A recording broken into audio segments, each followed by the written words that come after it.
Damn, my skin is like super pale. It's kind of weird. Uh-oh.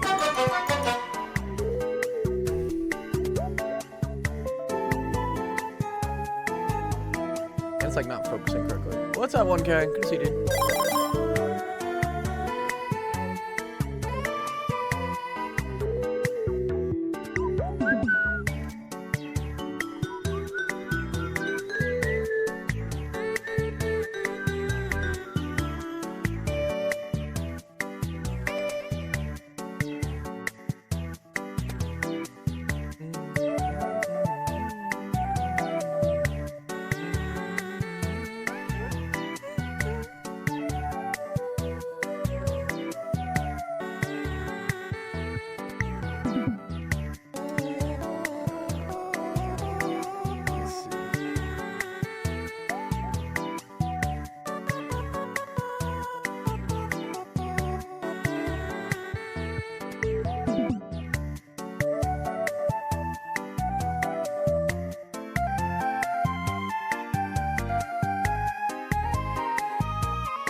A little better. Morningstar option 89. What's up, nerds? What's up, nerds? At least I'm using it. Oh, it's hit my ears. Okay. What's up? JK, what's up? Prophet. Yeah, I'm good, dude. It was, what was this? Halloween weekend, I guess? It was Halloween weekend, technically. Yeah. Anyone do anything super cool for Halloween? Well, Halloween's technically on Thursday. But people, I guess, celebrated this weekend because, like, it's the weekend before. I feel like Thursday is closer to next weekend, though. So I would have celebrated Halloween next weekend. But people say that, oh, once it's over, it's over.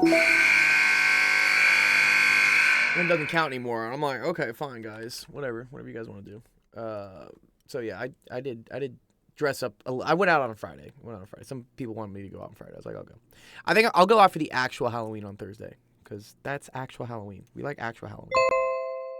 Yeah, let me make sure that YouTube's working. But yeah, if anyone went out this weekend for Halloween, let me know what your costumes were. Or if you're going to go out on Thursday, tell me what your costumes are. I'm curious. I always like when I see like clever ones. Someone goes as like a math proof or something. I don't know.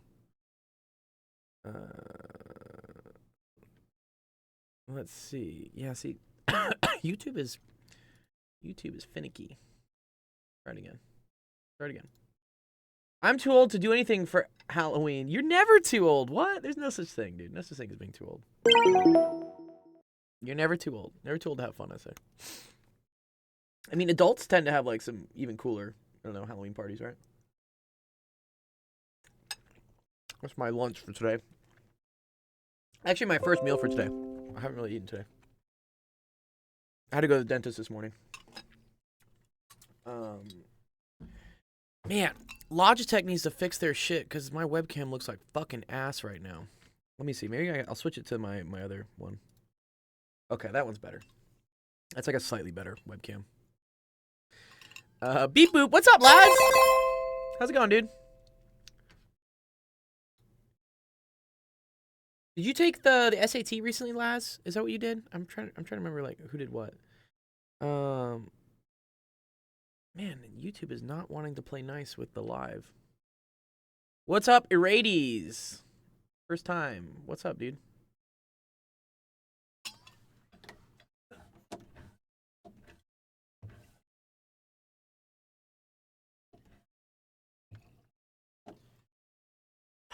What do you have to go to the dentist for? Oh, just a regular checkup.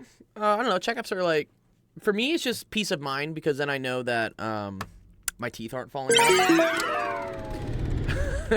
Literally, he just goes, says, you don't have any cavities. You should floss more. Great. Pay me $30. I'm like, cool. Thanks. All I want. I just want like peace of mind. My teeth aren't falling out. Does anyone ever have those dreams where your teeth are falling out? They're like really weird dreams, aren't they? So, yeah, I had to go just regular checkup, cleaning, whatever. Went fine. Okay. Nice. Thanks for the follow, Cruderoy. Not yet. I'm planning on delay taking until next year because I'm slowly not feeling like transferring too much. Yeah, it's a lot of a hassle. What's up? What's up, Corey? Crudahori. Crudahori. That's cool. What does your name mean, dude? Okay. YouTube's being whack. Whatever. Screw it. Welcome to the stream. We're going to kick things off and help you guys out with some homework questions. Some, whatever, scary stuff for spooky season. All right, let's hit it off. All right, welcome everyone to Office Hours. My name is Dr. Scroll. This is Actual Education, the stream that helps you out with math, homework, science, homework. Oh, yeah. All sorts of fun stuff. I guess we were doing some factoring here yesterday. Anyways, what's up, Ace? Good to see you. Okay, cool. What schools are you transferring to, Laz? What did you want to transfer into?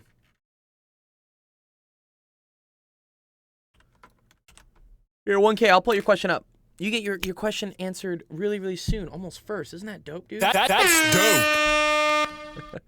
Because you asked first. I always say this to students. Like, if you want to make sure that your question gets answered, like, quickly, post it earlier in the day. Then I know that you're first in line. W1K says, yeah. All right, cool. It will get you back to whatever's going on in the week. All right, let's see. Find an algebraic expression for the area of the shaded region in factored form. Ooh. In factored form. Interesting. Okay. So they want the area of this region, I guess, right? That's what they want. Absolutely bombed the forces unit. Uh-oh. Oh, no. That's not good. I'm sorry. I'm very sorry. I'm sorry, Ace. Yeah, we'll get you back up to speed, though. It's okay, dude. There's always time. There's always time to do better on your next test. I'm averaging above 90 in everything but physics. Okay, well that's the challenge then. Let's get you up. Let's get you up on physics. Okay. Here's how I like to draw these as like pictures, right? I'm gonna say this is the pink thing, right? And then I'm gonna say this is what is it? This is like a green square, I guess. Okay. So if I want to figure out what this blue area is, right? That's just going to be the area of the pink one minus the area of the green one, right? We subtract these two. That'll end up giving me this weird whatever. I don't know. It's like a hollow sphere. Actually, we can do that with a hollow square. Sorry, we can do that. That's not too hard. I think I need to do a solid this. And then we're going to do a white background. Watch this. This is going to be pretty cool. I'm an artist today. Yeah. Oh, look at that. That's sexy. Nice. Nice. Okay. Anyways, 1K. So, yeah. Does this kind of make sense, like what we're doing? In order to get this blue area here. Well, let's move it all up. We got to do the area of the pink, right? Minus the area of the green.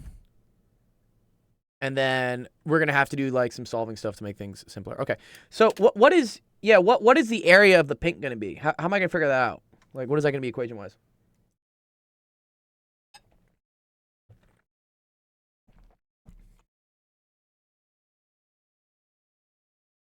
Length times width. Good. Now, more importantly, they kind of tell you here. They give you some hints, right? Do you know what these lines here mean? Here, let's put them over here. Oh, why is my mouse so slow? What? Excuse me? I know what it is. It's the fucking Logitech software. Ugh, this is why I hate updating things. They always end up breaking shit with updates. Okay. Yes, good. Yeah, so this line and this line means that this side is the same length as this side. It's a square. Right. Okay, cool. So if we know it's a square, and we know that each side here is 3x plus 4, right? 3x plus 4, 3x plus 4. Then doing length times width is the same thing as just squaring that. So the area of the pink one is going to be 3x plus 4 squared. Okay. And then we know the area of the green one, right? That's just going to be, because this one is x minus 2, x minus 2. So this area is going to equal to x minus 2 squared. Okay. So then what do I got to do next? What do I got to do next, 1K? What's the next step?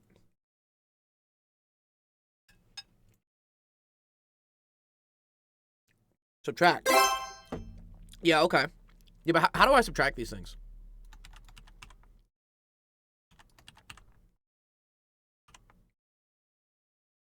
Yeah, how do I do this? You know, kind of tricky, right? Yeah, I gotta do something first before I can subtract them.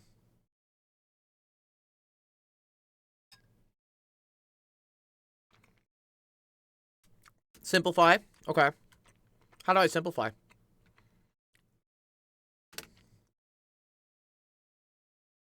Is that a kielbasa? Yeah, it's a hot dog. Yeah, I don't know. Dr. L. Yeah. It's just, I was looking at my watch because I just got back from the dentist and I had 10 minutes till I was supposed to stream. And I'm like, what can I cook really quickly just to eat? And I was like, a hot dog. Usually I would make something a little bit better. Like, I experimented yesterday with, what was it?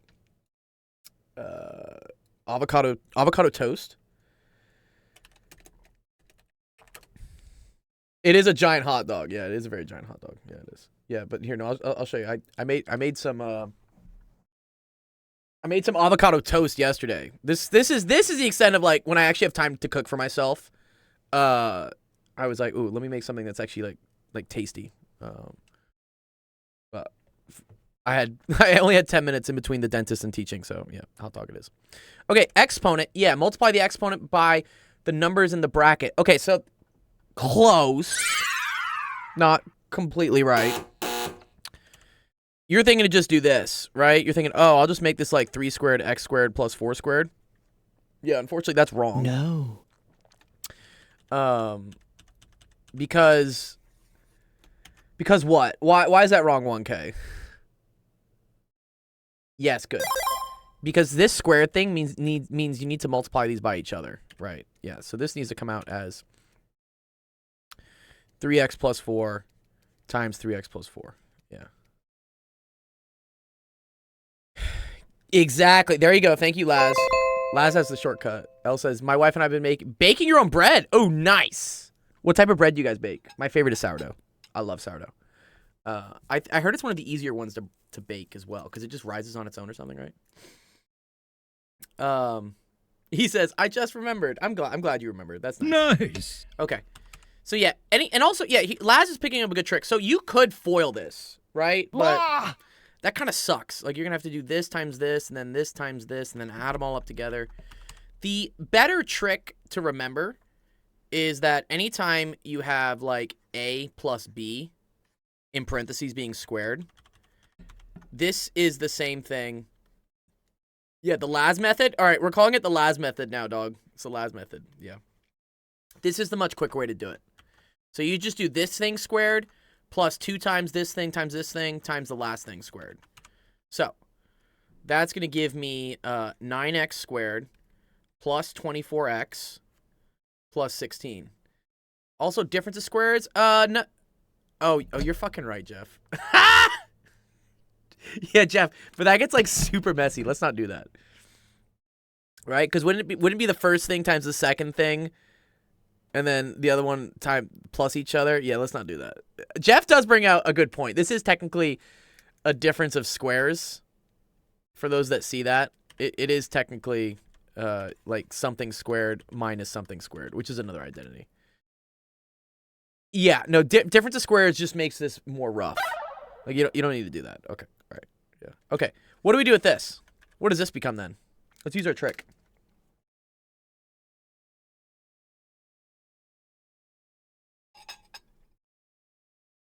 I'm here to troll, not to help. I appreciate the trolling.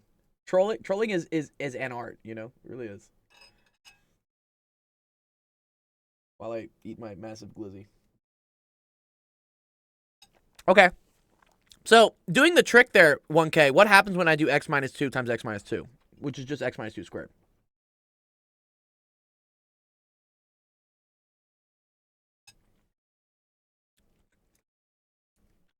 X squared. Close. It's going to be minus 4x. So this is going to become x squared, and then it's minus this times this. So it's minus 4x plus 4. Yeah. A wise person once said, difficult is what we don't understand and easy is what we do. If that's the case, the job of the student is to turn the difficult into easy. Oh, I kind of like that. But does that mean like we don't do things that are difficult? I don't know, right? Okay. Now, there's one really tricky thing here you need to look out for.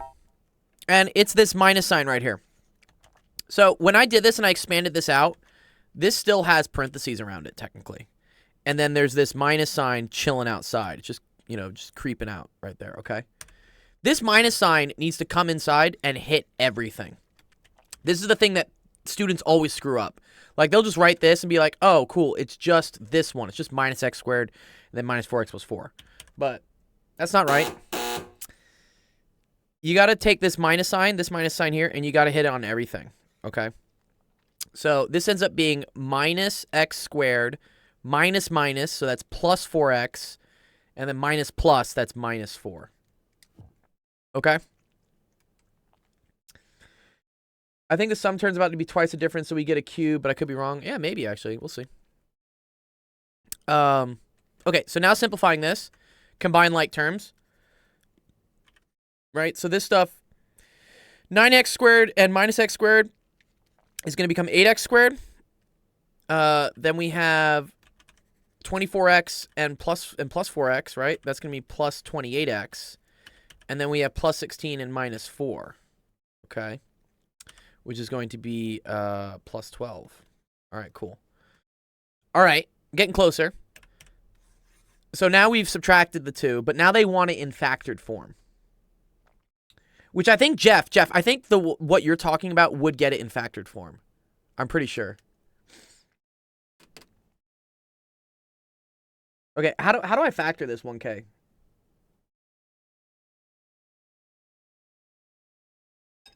Yeah, I like that. Yeah. 1K says divide everything by 4. I agree. You want to see what number you can pull out of everything here. In that case, you can pull 4 out of everything. So I'm going to say that's 4.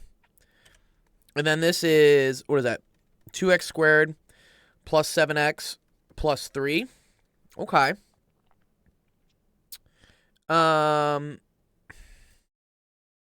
Does this factor more?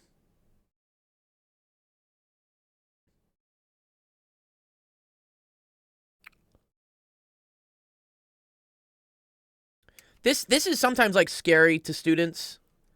Because yeah, they see this and they're like, I don't know what to do when there's a 2 in front. Wait though, the 7. If you'd done difference of squares, you would have gotten linear terms. Okay. Well, that's what I want. I want 2 linear terms, right? We have a fan of Play-Doh in the house. Yeah, oh, that's cool. Okay, here's what you do. I always multiply this by this. Okay, that gets me 6. And then I'm looking for what numbers multiply to 6, but add up to this, okay? In that case, it's 1 and 6, right? 1 times 6 is 6, and 1 plus 6 is equal to 7, okay? So 1 and 6. 1 and 6 are the key numbers. I'm gonna show you why those numbers are cool. I've actually, it's funny. I've only recently relearned this. Or actually, sorry, learned this for the first time is how to factor things. I'm used to doing the Punnett square method and then figuring out this way. But I've started to appreciate this new method, which is not new at all, but I just never understood it when I was y'all's age, and now I do. Yeah, 6 and 1. So watch what happens. So we pull this out a little bit. We pull this out a little bit, right? And then this 7x is going to split up into 2 things. It's going to turn into plus 6x plus 1x. So we split the 7x up into 2 different x's. Okay. Now, what I can do is I can group. So I'm going to group these left 2 things together. I'm going to group these right 2 things together. And let's see what that gets us. So here, I got the 4 chilling outside. And that's times whatever this mess is that's happening in here. Okay. 4 again, just chilling outside. Wasn't invited to the party. So out of this parentheses, good. I can pull a 2x. Very good job, 1K. Yeah, exactly. Good. So then that becomes x plus 3. Here I can pull out a 1, x plus 3. All right. Now I have some similarities, right? Okay. Both of these things are multiplied by x plus 3. So I can pull those out separately to just be a single x plus 3. And then I can factor out these things to be 2x plus 1. Okay? So, our final answer is then 4 times 2x plus 1 times x plus 3. Good job.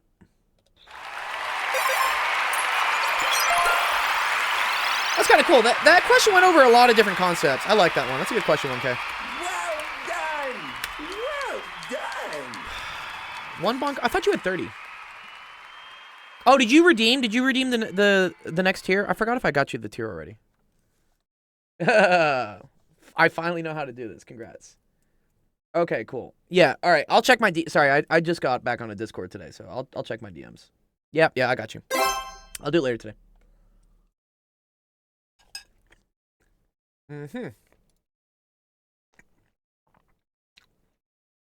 All right, really nice. All right. Here, let's look at a question for Ace. Not this one. Go away. I wonder, Jeff, I'll check it later. I wonder if we had done like difference of squares, if that would have turned into the same thing. I heard my name. Yeah, Ace, what's up, dude? Forces test went terribly. Fuck! It's okay. Did you get the test back? Because it's always good to see what you did wrong and to see if we can help you out with it, you know? No? Oh, you wrote it today. Okay. Well, when you get it back, you know, see what you got wrong. If you don't understand why you got certain things wrong, or I mean, it's even helpful for me to just see what happened, because I can tell where the slip is, like where the misunderstanding is. It's usually like there's like one little concept we gotta like fix, and then everything will start clicking. I think that would have been faster. I'll try it next time, Jeff. Yeah, after we're done with students' questions, I'll go through and run it. I want to see if it works. Okay, cool. What's up, Sensation? How's it going? Let's see if his mic's working today. I know there he is. Test. What is it? We don't say test. What do we say? Toast. Toast. I was showing people pictures of my avocado toast that I made yesterday. This was my avocado toast. Beautiful creation. You know, this is like the food of my generation, right? Of the millennials, is apparently avocado toast. Oh, yeah. Because every time we complain about being poor or that we can't afford a house, the generation above us says you should stop eating avocado toast. I guess it is kind of expensive. Like, avocados are not cheap. I get it, but And the closest you get me to an avocado is throwing them at people. just throw them at people. Very silly errors, Ace says. Oh, that's okay. Yeah. All right. Getting head start on energy. Just studied by myself for like an hour. Don't have a crazy understanding about work, energy, and power. That's cool. All right. Let's do it. All right. Work is cool. Work is energy, by the way. Yeah, there's this whole, like, work energy theorem, is what they say. Like, what is it? Work is equal to energy. Yeah. Do you not call it work done? Yeah, we can call it, like, network. Network done is equal to energy. Because every time it's in a textbook over here, it says work done. Oh, interesting. Okay, we just say work. Or as the kids say these days, right? They're going to call it, like, work with, like, an E. Oh, no, they're becoming scousers. hey, going to whack. $5 for a cup of coffee. Yeah, coffee. I make coffee myself. I make the best coffee myself, Jeff. I make the best coffee. I think people use energy in two different ways, either as work or work per unit time. So work per unit time is called power. That's the difference. Yeah. Power is equal to work over time. And this is a rate, is what this is. Okay? Okay, yeah, okay. I'll tell you how the energy comes from. Why they sometimes call it energy. So power is usually, let's say, measured in like watts, or let's say, for instance, kilowatts. Right? You've heard that before, kilowatts. Yeah, they won't say 100 watts of energy. They may say a kilowatt hour. This is the unit that always comes up on your electricity bill. Is like kilowatt hours. Yeah, exactly. Yeah, because what's happening is you're taking power, which is a rate, and you're multiplying it by time to cancel this out, and that's getting energy units. That's where this comes from. Yeah, I just helped a student on this actually yesterday. But Ace, I don't think this is gonna. Yeah, work and energy are measured in joules. They are. Yeah. These are all measured in joules. Yeah, you're very right. Yeah. Yeah, these are measured in joules. And then power is measured in, can I move this all over? Or whatever, move it down. Power is technically measured in watts. What? But then 1 watt is a joule per second. Have you seen that sensation? What? Watt. Yeah, watt. Yeah. So yeah, if anyone says watts is energy, that is wrong. Watts is power, which is a rate. We could say rate of energy. And this is also equal to an energy. And this is what you'll see on an electric bill. Joules per second. That's what a watt is. Sorry, this is joules per second. So joules per second, yeah. Okay, Wikipedia, source of all knowledge, agrees with you. Oh, nice. 1.2 gigawatts. Yeah. Gigawatt. Oh, God, that meme, dude. That meme's too funny. Okay, anyways. Yeah, okay. So, all right, let's get away from whatever the skibbity stuff we're doing over here. And here we go. All right. So it says, how much work is done when you lift a briefcase with a constant force as you walk up to a job interview? Wow, I remember when job interviews were in person. Now they're not. No. It's unfortunate. Okay. So work is equal to, so there's a technical definition for this. It's technically equal to the force vector times the distance vector. Okay. Which can also be written as FD cosine theta, where this is the angle in between the force and the distance. Okay. The other more complicated method that you're not going to get into yet, but I'll just show for the physics nerds out here. Work is technically equal to the integral of f dx.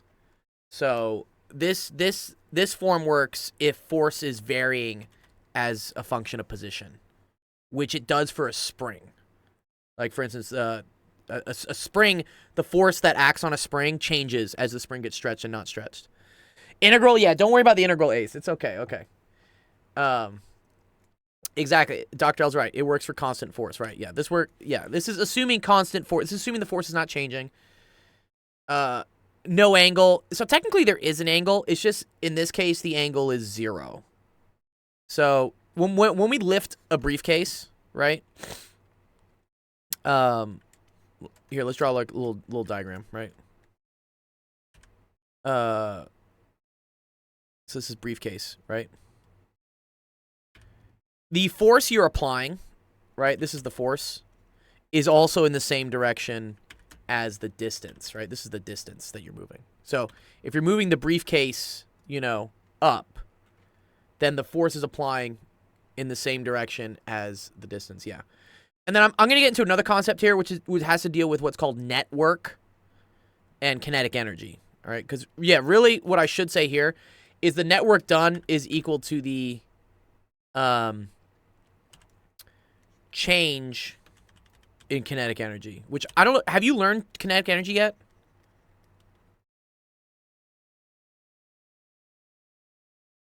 Yes, when they're parallel, right? Yeah. And that's because, Ace, right? The angle between these things is 0 degrees. All right, you're starting it tomorrow? Cool. Yeah. So if they're not the same direction, right? If they're anti-parallel, right? Let's say distance was pointing this way. Then this angle is 180 degrees.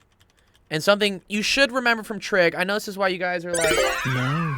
I don't want to remember the unit circle, but it's useful, is that if they're opposite of each other, then this becomes 180 degrees, and the cosine of 180 degrees becomes -1. Again, I could solve this question for you in like 10 seconds, but I want to show you all the backdrop to it. Good, and exactly, yeah, very good. Which is that the cosine of 0 is equal to 1. Good. That's where this term comes in. Yeah. That's what makes it like positive or negative. You're eventually going to deal with... Yeah, and that's why it's positive.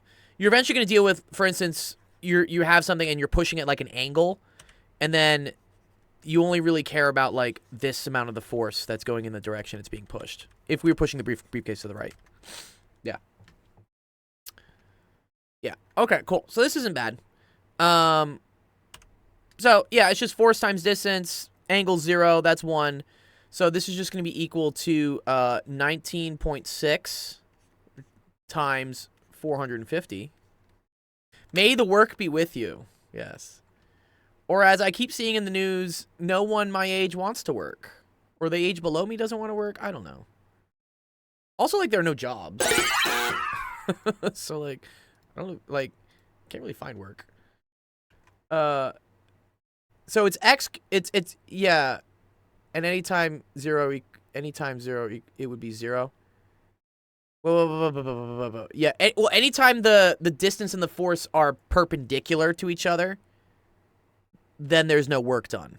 Correct. So if, for instance, if the briefcase is moving in this direction, but I'm pulling up on it this way, then there's technically no work being done. Yeah, your force is not doing anything. Yeah. Whoever these millennials are. Yeah, I'm a millennial.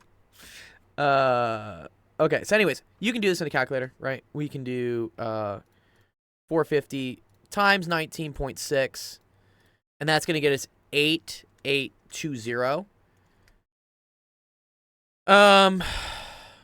Exactly, yeah, work would be 0 in that case. Nice.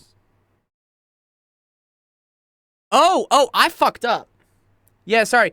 I read this as you walk 450 meters up a staircase to an interview. Thank you, Dr. L. Yeah, sorry, I read this wrong. Yeah, I read this wrong. Sorry. See, when I saw the E here, for whatever reason, my brain was like elevator or something. I don't know. Okay, yeah. So, yes. Okay, I assumed he was walking 450 meters up the stairs because he's lifting the brief. Usually when you say you lift a briefcase, it's because, like, we're lifting it to go up the stairs. Like, he says...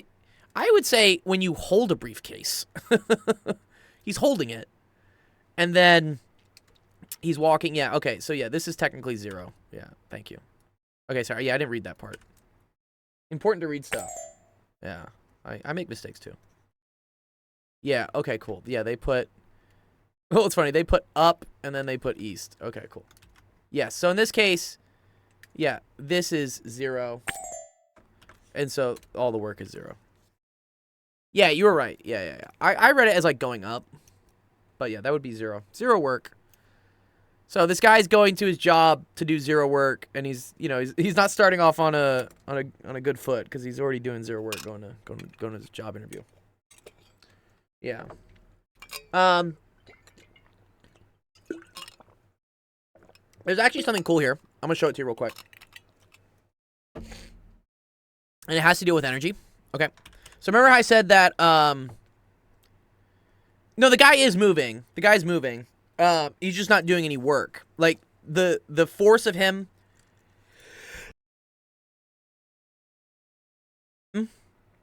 holding the briefcase up is getting balanced by the force of gravity, pulling it down. So the net amount of work being done is 0. Also because, yeah, you're not doing any work just holding something and then just moving to the right. Work is kind of quantified as, like, force that is doing something. In this case, the force of him holding the briefcase isn't really doing anything to the briefcase. It's just keeping it stationary. So there's no change in the energy. Force that's moving is work. Yeah, force that causes movement is work. You can also have negative work, though. Yeah. So if you're applying a force and the thing's moving against you, you technically do negative work, which is kind of a strange concept. But, yeah.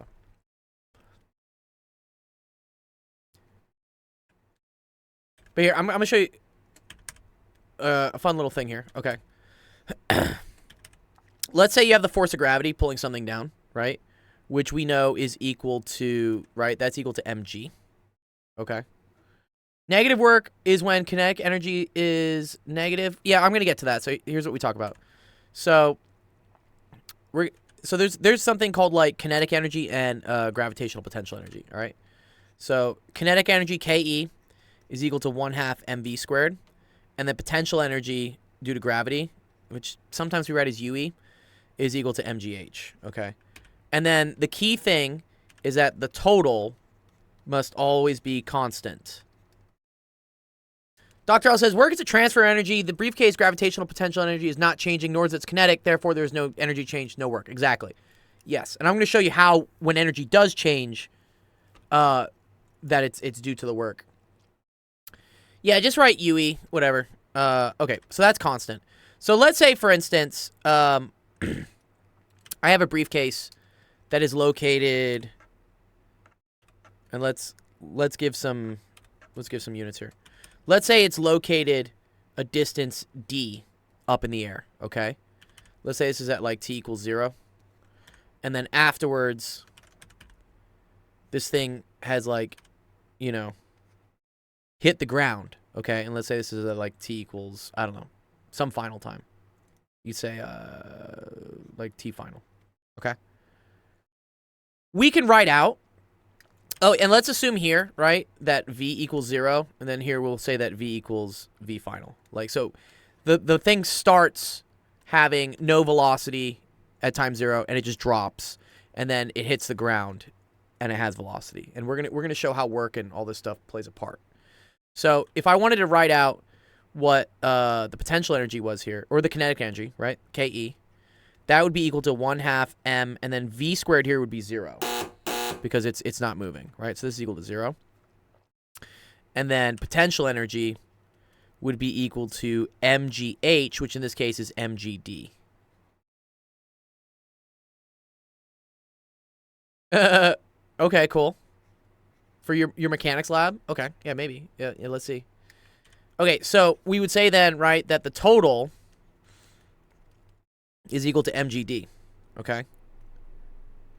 Now, right, let's look at what happens afterwards. So afterwards, the kinetic energy is going to be pretty high, right? We're going to say kinetic energy is equal to 1/2 m vf squared, because it's definitely moving. But the potential energy, mgh, is going to be equal to 0, because now the height that it is above the ground is 0. So it's on the ground, okay? So here, you get the total is equal to 1/2 m vf squared.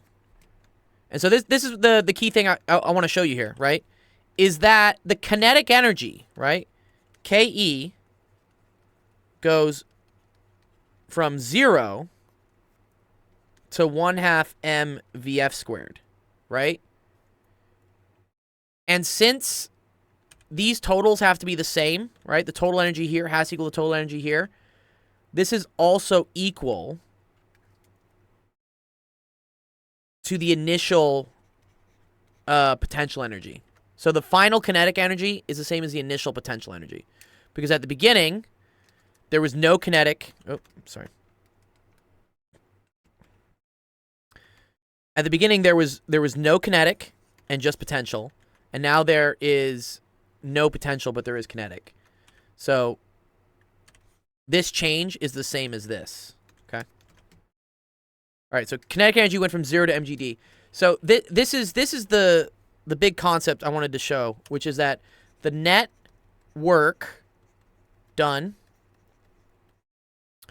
on an object is equal to the change. We're going to say delta. This is the same thing as change in kinetic energy. Okay? So, we know what the change in the kinetic energy was, right? That was going from 0 to mgd. So that change in the kinetic energy, that's equal to mgd. Let's look at what the net work is done on this object. Okay, so net work means you have to consider all the forces acting on the object and all the distances that it's traveling. So in this case, right, there's only one force on the object because it's just chilling in the air, and that's the force of gravity. Okay, so work is equal to this force, right, which is mg, and then we have to say times the distance that it travels. Well, the distance it travels is d.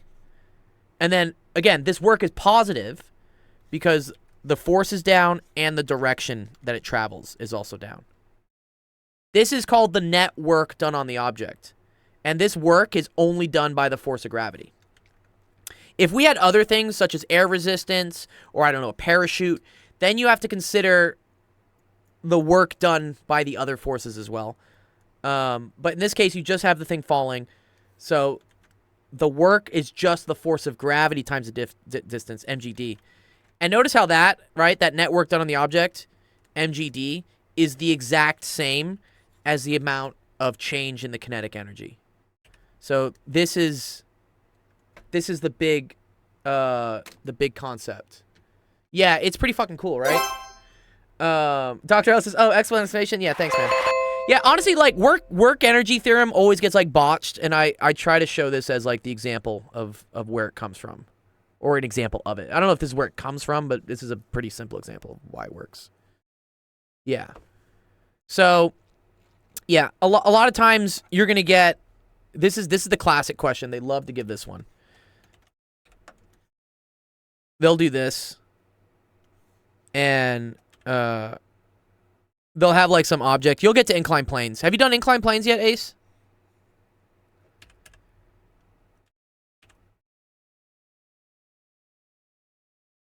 Yeah, grade 12, yeah. Anyways, yeah, this thing ends up, like, falling down the plane. And then, like, there's a force of gravity this way. And then there's also, like, a normal force.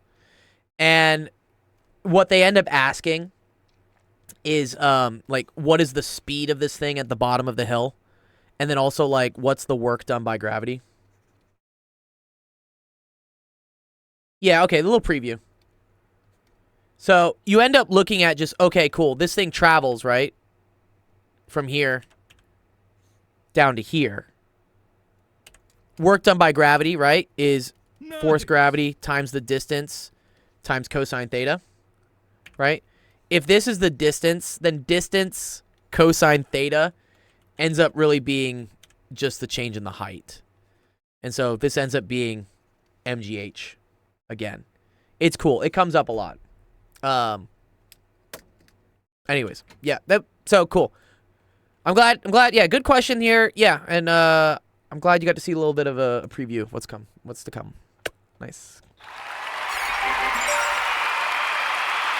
Yeah, you're good, Ace.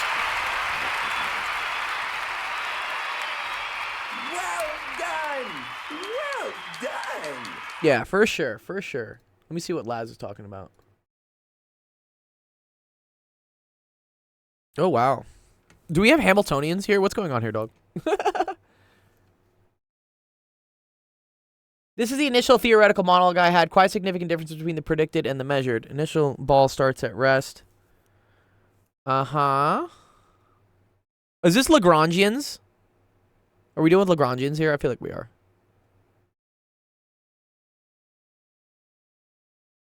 Rotational motion, but predict is way off. Is that... Oh my god, what's going on here?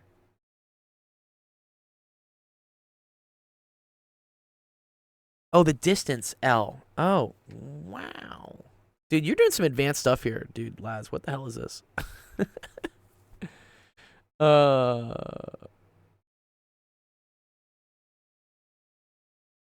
Oh, interesting. Okay, you do like a bell curve. I don't know what we were doing, but we were doing something. Okay, is this like something that's happening in the real world? You're taking a ball, you're rolling it down some height, and then it's dropping off a lab bench, and then you have to figure out what L is? Is that what you're trying to figure out?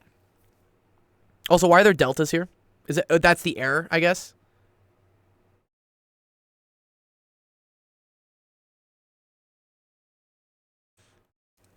Oh, you're doing you're just doing error analysis. Yeah, Billy. Yeah, that's where you get help. Yeah, Billy, if you want to know where to get help, there's a channel here. Ugh, my Discord's messing up. Anyways, it's called Help Screenshots. Yeah, just check out the Help Screenshots channel. And that has, if you post a screenshot of your homework question, I'll help you out with it. This is actually kind of a cool question. And then what? And then you tried...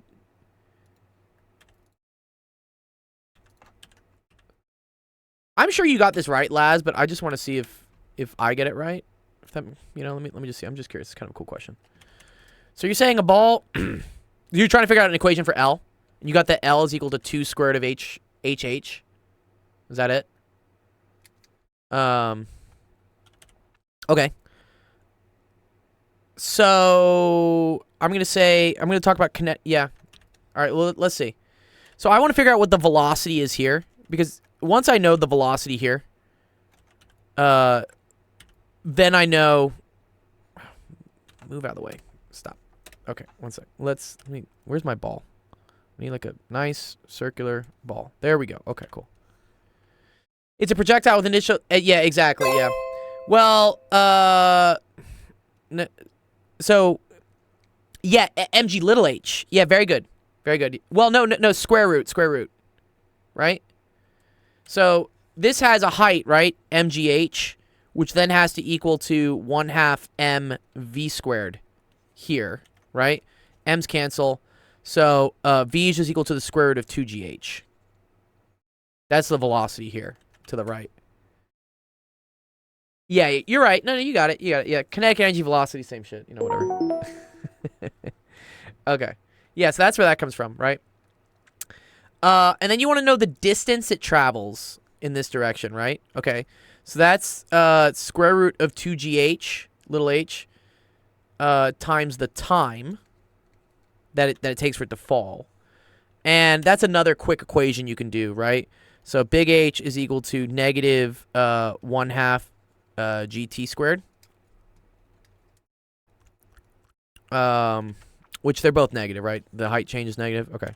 So that's 2GH square root is equal to T. No. Sorry. It's 2H over G. Sorry. 2H over G is equal to T. Cool. So then you throw that into here. So you get 2 square root, this is a different G. Wait. It's a different H. Yeah, square root 2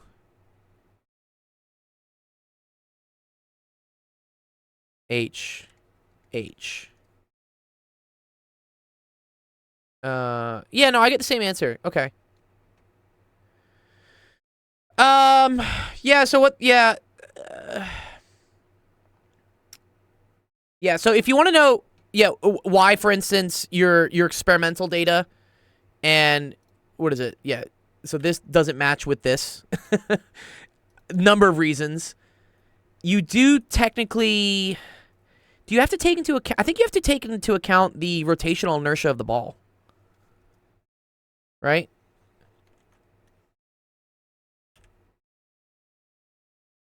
Oh, yeah. This is the error analysis. This is why significant figures were invented, by the way. Sig figs is just a dirty, cheap way to do error analysis. But wait, yeah, no, I'm curious. Because this ball rolls, right? This ball has angular momentum. Or rotational momentum, sorry. Yeah. So, yeah, you have to account for that as well. Because it's going to lose some energy into rotational inertia. Oh, Billy needs help. Okay, what's up, Billy? That's a good question, Billy. Wait, did you already ask that question? Or someone ask that question? Or you asked that question? Okay, cool. All right, yeah. That, or there's also probably some weird friction happening. And then also, I don't know, is this a ping pong ball or something? Maybe air resistance is being a real pain in the ass. Yeah, also, this is the problem with, like, mechanics labs. Mechanics labs are, like, also... They're notorious, dude, for just being... Oh, it's a marble. Oh, it should be great, then. Yeah. They're just notorious for just being wrong. Like, just trying to do experimental to theoretical. There's so many other issues. But, no, a marble is small. It should have a relatively low drag coefficient, because it's not very big. And it's pretty dense. And if it rolls, right? Yeah, friction shouldn't be much of a loss. Yeah, I agree. I agree, Dr. L. I don't know what else could be the matter.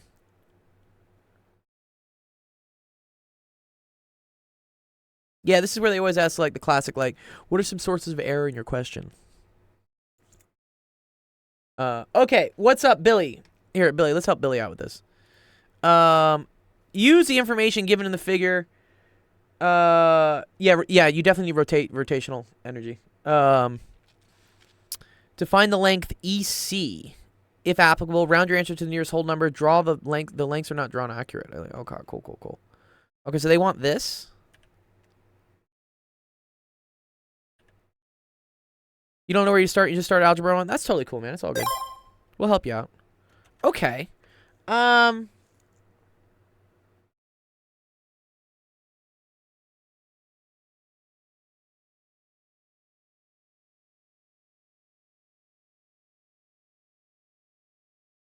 Do you know the Pythagorean theorem? Are you allowed to use the Pythagorean theorem? Do you know what that is, Billy? That's how I want to do this. Okay, cool. All right, awesome. All right, so let's do that. Okay, it's a multi-step question. Holy right triangles. Yes, he went to China. Oh God, they're everywhere. Oh, what it is? Oh, DD, what it is? Anyways, yeah. So here's what we have to know here, Billy. So if I know that this is A, and then this is B, and then this is C, then A squared plus B squared is equal to C squared. Okay? We're going to use this to solve for a bunch of different things here. All right? So I'm trying to get EC, right? Which means I'd like to get this. Okay? In order to get this, right? Okay, first of all, because I know this is 90, I know that this is 90, I know that this is 90, and I know that this is 90, right? If two lines intersect with a 90-degree angle, then all the angles are 90 degrees. Does that make sense so far, Billy?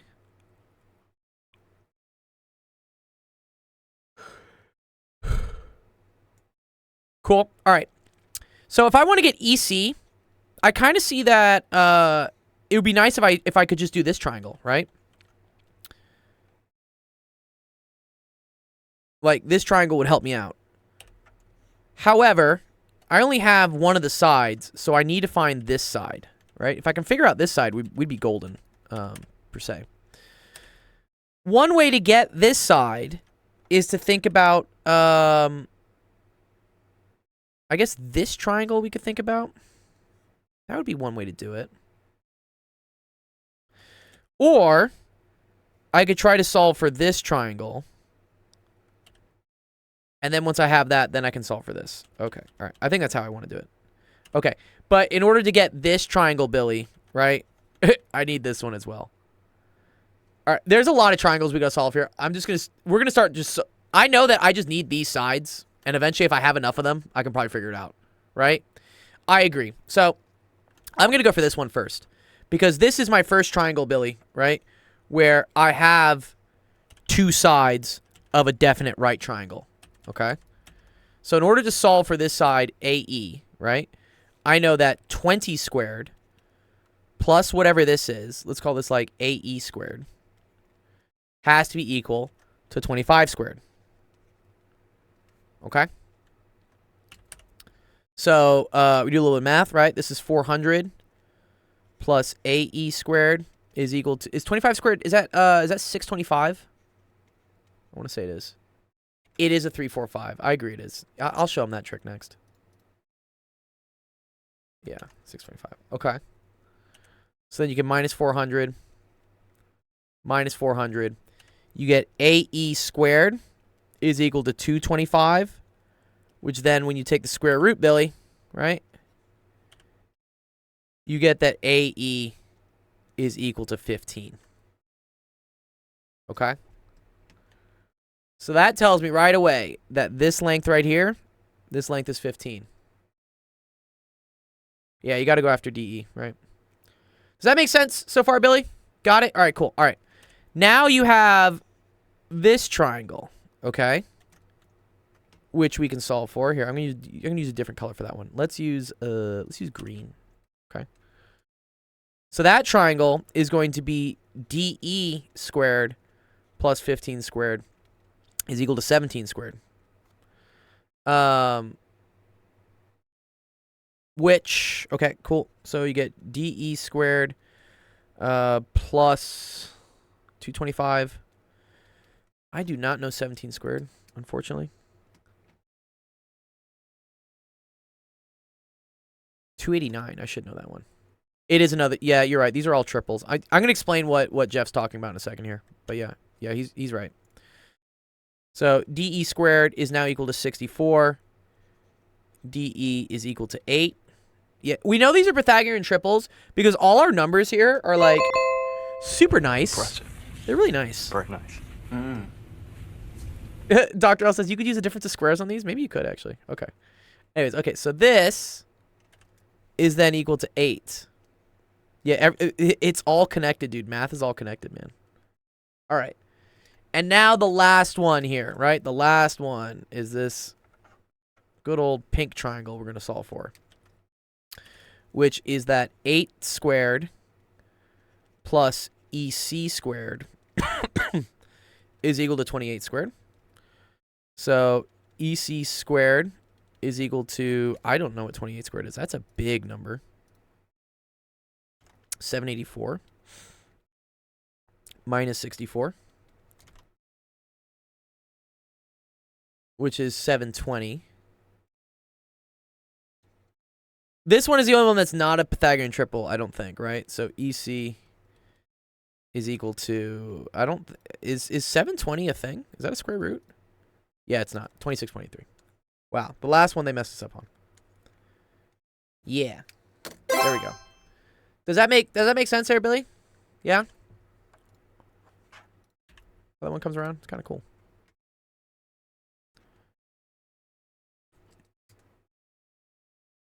Here, I'm going to mark this one. So we actually didn't need this one to be a right triangle. We just needed those 3. I mean, they are, but like... to the nearest whole number? Yeah, exactly, dude. Yeah, that would be 27. Nice. Good job, Billy.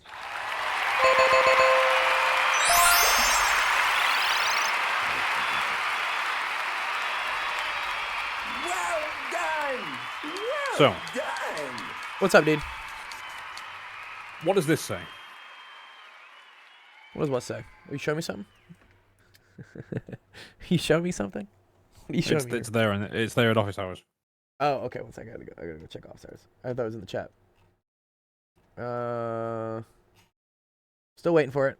I don't see it. It's there. Oh, were? Okay. What about, Now, about what does were? this say? We are. Okay.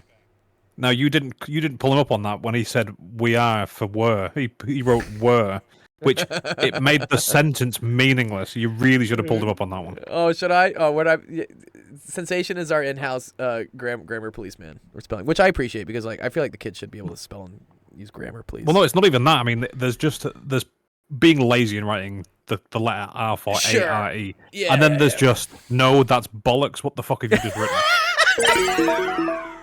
Yeah, Sensation's like no. No. I agree because sometimes it changes the meaning of the sentence completely. I agree. All right, one thing I want to show Billy. Yeah, you're welcome for the help. Let me show you something real quick though. There's actually kind of a cool trick here Jeff was talking about. So right here, so there are what are called Pythagorean triples, which are really useful to know. And it's like 3, 4, 5, 5, 12, 13. What's the other one? Is it 8, 15, 17?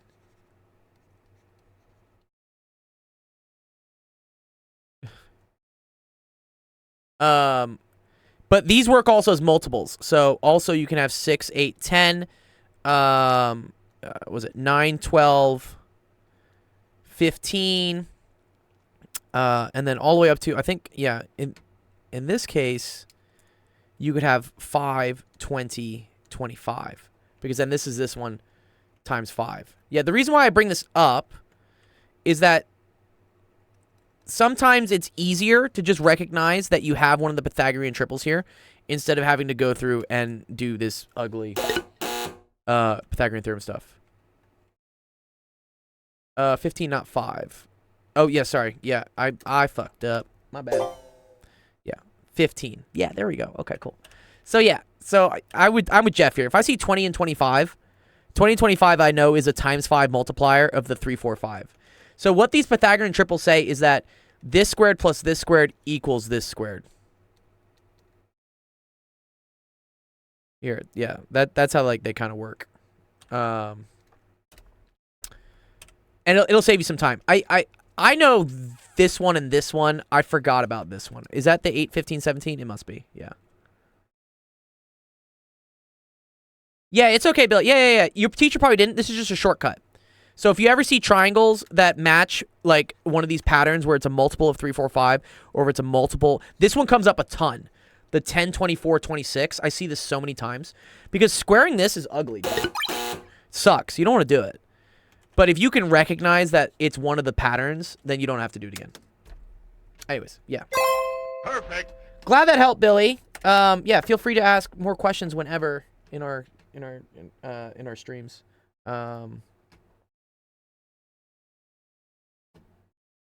Nice. I'm curious where all these people are finding us from. I think it's TikTok, or maybe it's YouTube.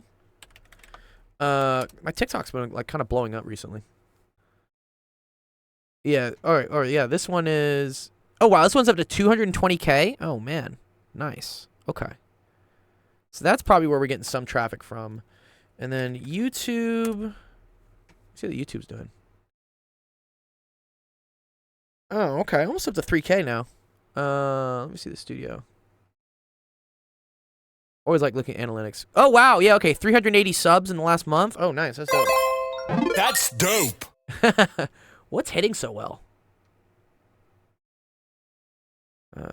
Content. So you can it'll tell you. Oh, okay.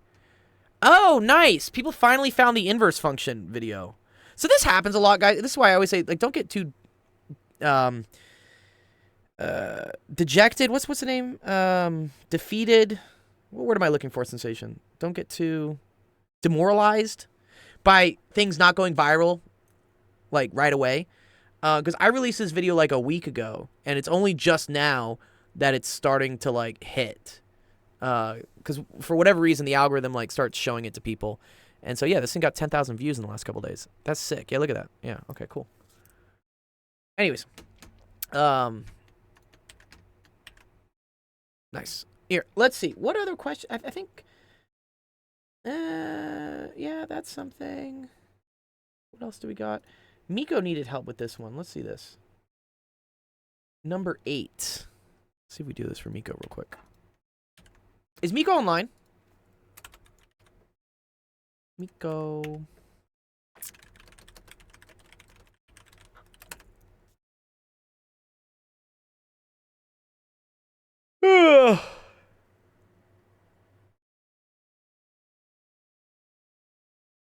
Jesus Christ, Jeff, what? If you have a spare moment, could you show me how to compute a cumulative cost surface using a priority heap? What language is that in, dude? What? Wait, sir, what's the priority heap?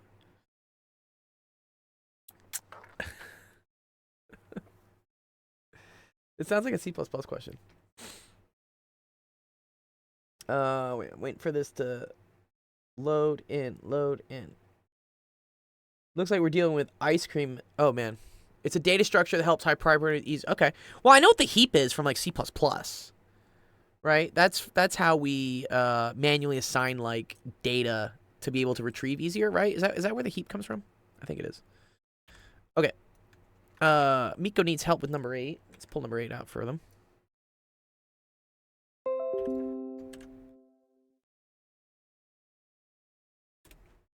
Okay. Grant's scoop of ice cream has a radius of 2 centimeters. It rests on a cone that has a base radius of square root of 3 centimeters, and the scoop is tangent to each line containing a slant height of the cone. After eating some of the ice cream, Grant finds that the remainder of the ice cream can be pushed down to fill the cone exactly. How many cubic centimeters of ice cream did Grant eat? That doesn't make any why. Holy shit, what's going on here? All right, let's try to solve this. I was going to say, why are we talking about me? I didn't eat any ice cream. I didn't eat any ice cream. Is your name Grant? Is that your real name, Grant? Is Sensation? Is More your or real name less. Grant? Wow. That is out. You know what I was about to say?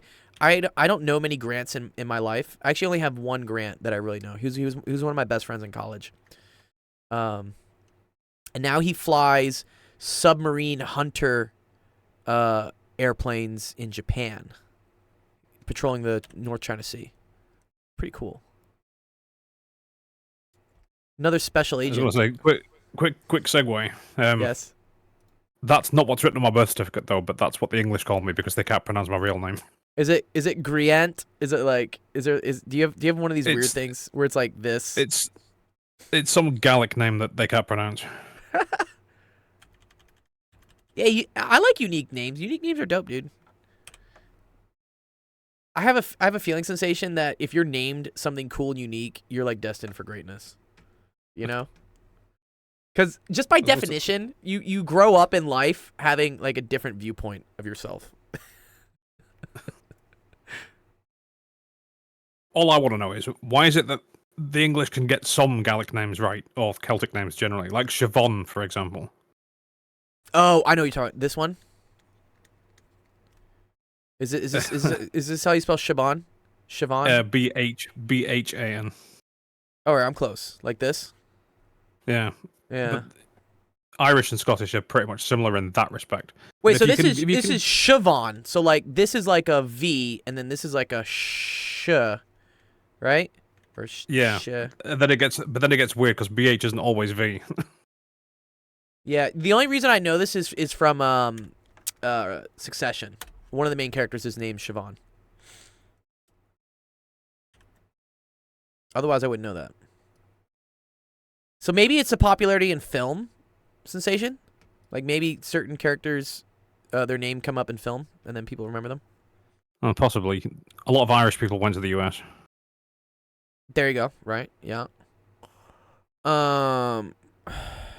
Dude, what is going on here? We gotta figure this out. Because I'm hungry for ice cream now. Okay. All right. So they're saying, okay, this is 2 centimeters. It rests on a cone with a base of square root of 3 centimeters, and the scoop is tangent to each line. So this means tangent, means it connects at one point here. Cool. After eating some of the ice cream, Grant finds that the remainder of the ice cream can be pushed down to fill the cone exactly. Okay. So what they're saying is that after they eat the ice cream... No. Fuck. How does this work? No. After they eat some of it, it fits into the whole thing. Okay.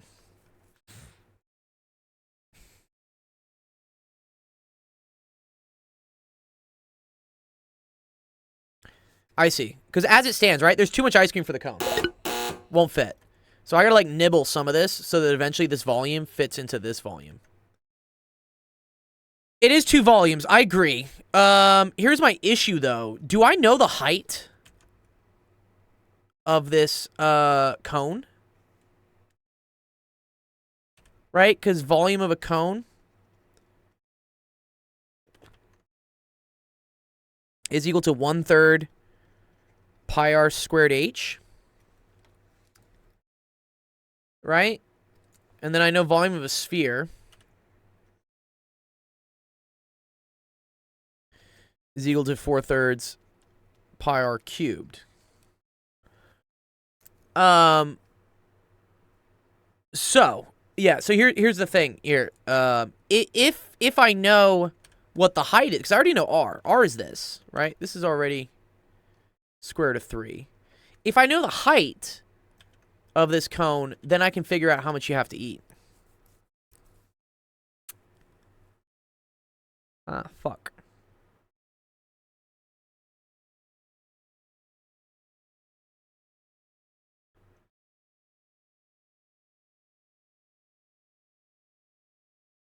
I'm thinking similar triangles too. Yeah. Here's what I'm thinking we're gonna do. Because if this is tangent, yeah, here's the rule. There's a cool rule here. So first of all, I need to make this a little bit more symmetric. Okay. So any line that is tangent to a circle to the radii, that's a 90-degree angle. That's one of the rules, right? So this has to be a 90-degree angle. So here, let's move this.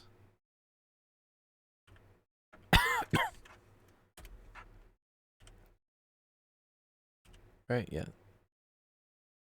This is the square root of 3. This has to be a 90-degree angle. Yeah. Oh, circle's my old friend. And then this also has to be a 90-degree angle. Right? And then we know that this is 2. This is 2.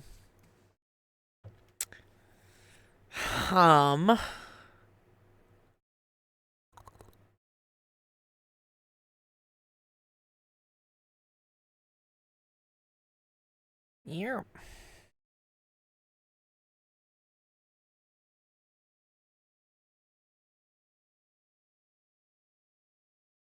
Is there something about this being an equilateral triangle?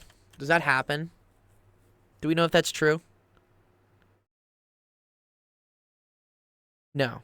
No, because I can think about the extreme case, right? Well, can I think about the extreme case?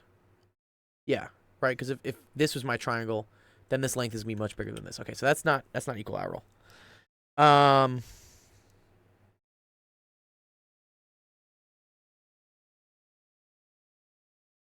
Okay, but yeah, I think I see it. I think I see it now, Jeff. If we like split this down, right, like this, I'm like really trying to grasping at some straws here to make this look nice. Okay, then I know this is a 90-degree angle, right? So I could get this side. And then I know this whole thing here is 2.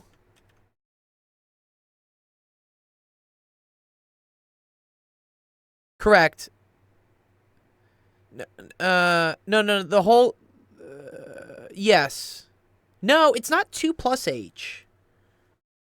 This is h, right? And then this is 2. Wrong again. No. It's okay. A challenging question.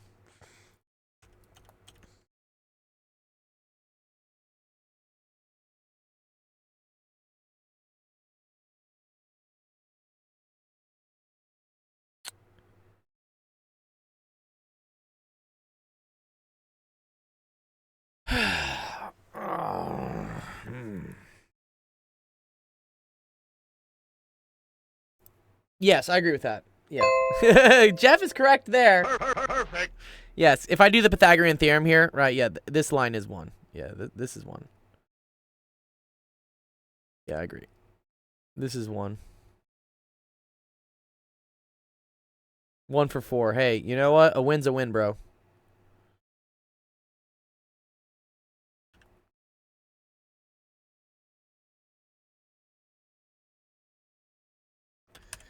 Okay, but I still want the green line. I still want the green line.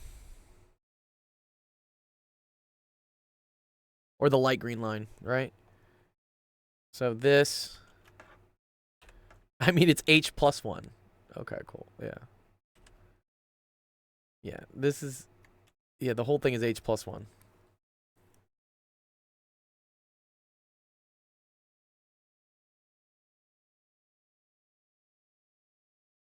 Is there some property of kites? Maybe?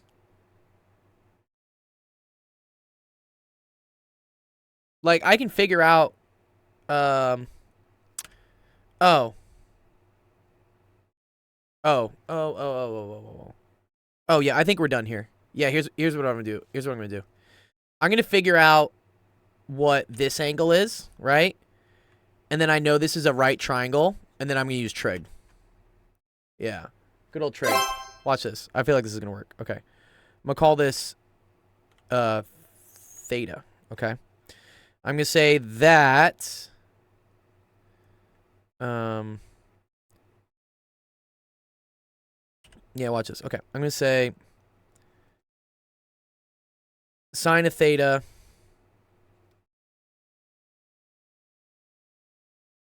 No, let's do cosine.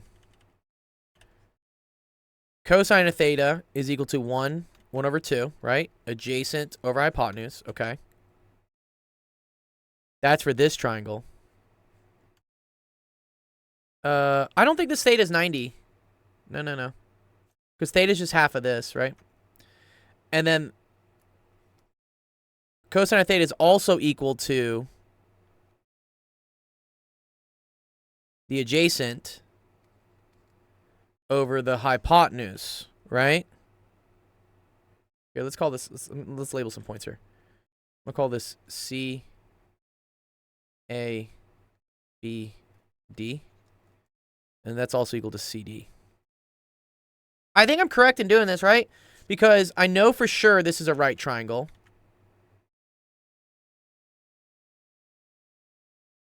And then I know for sure this is a right triangle. So CD is equal to 4. Here, and then let's call this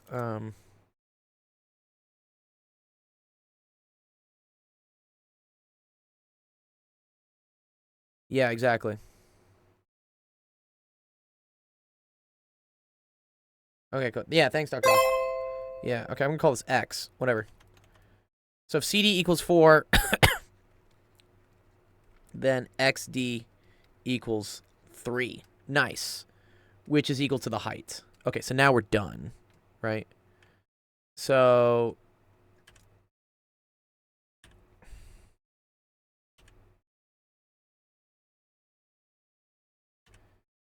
now we get the volume of the cone is equal to 1/3 pi times 3 times 3. Oh, that's pretty cool. So the 3's cancel. So it just equals 3 pi centimeters cubed. And then that, so then I say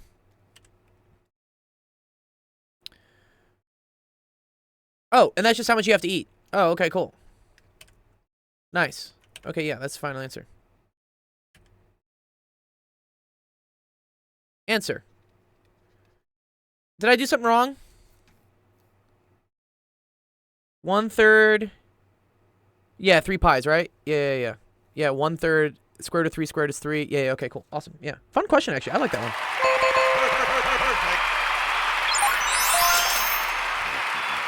That was very cool. Oh, yeah, we're not done yet. Oh, we fucked up. Uh-oh. Oh, no, I messed up. Stop it. Get some help. What I screwed up. Stop it. I screwed up. Get some help. I screwed up. Yeah. Okay. All right. Sorry. This is the amount you have to. Wait. Yes. Okay. This is the volume of the cone. Okay. So the amount you ate. Okay. All right. All right. Volume of sphere. Thank you. I messed up. Uh-oh.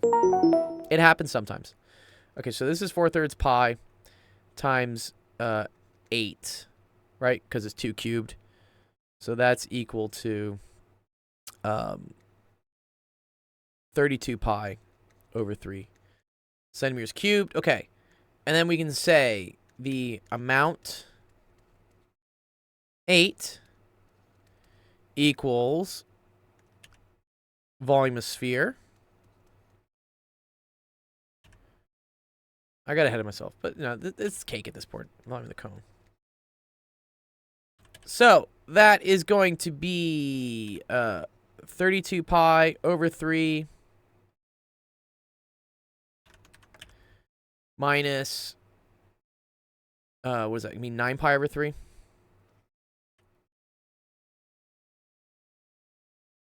So that's going to be equal to 23 pi over 3 centimeters cubed. That is now the final answer. Good. Okay, cool. I accept. Well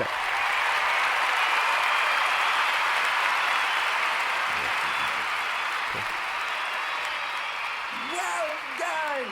Well done. Cool question.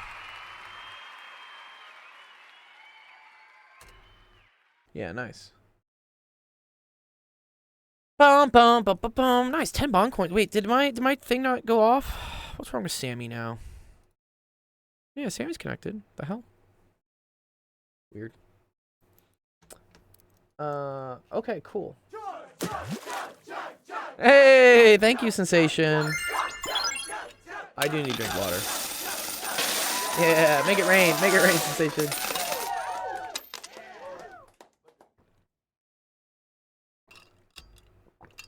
Ah, okay. Much needed. Let's see. Any other questions in the day? If we're done, we're done. I'm happy. Like, it's cool. I gotta. Oh, here. I'll help Bosnian with their question real quick. I don't think Bosnian's here because I think Bosnian is literally in Bosnia. You got the baby voice turned on now. Let's see, what's the time in the UK? Because that's probably pretty close to what Bosnia is. Oh, almost midnight. That's okay. Okay. Cool. As it is, our clocks have already gone back, and yours haven't. So. Yes. Yeah, daylight savings is next week for us. Jeff says, I mean, if you can help me with Cumulative cost surfaces. I don't even know what a cumulative cost surface is, dog. Cumulative cost surface, though, right? Wait, let's see what this is. Cumulative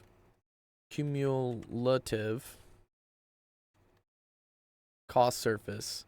That's the same thing as like CCS. Does anyone know what CCS is?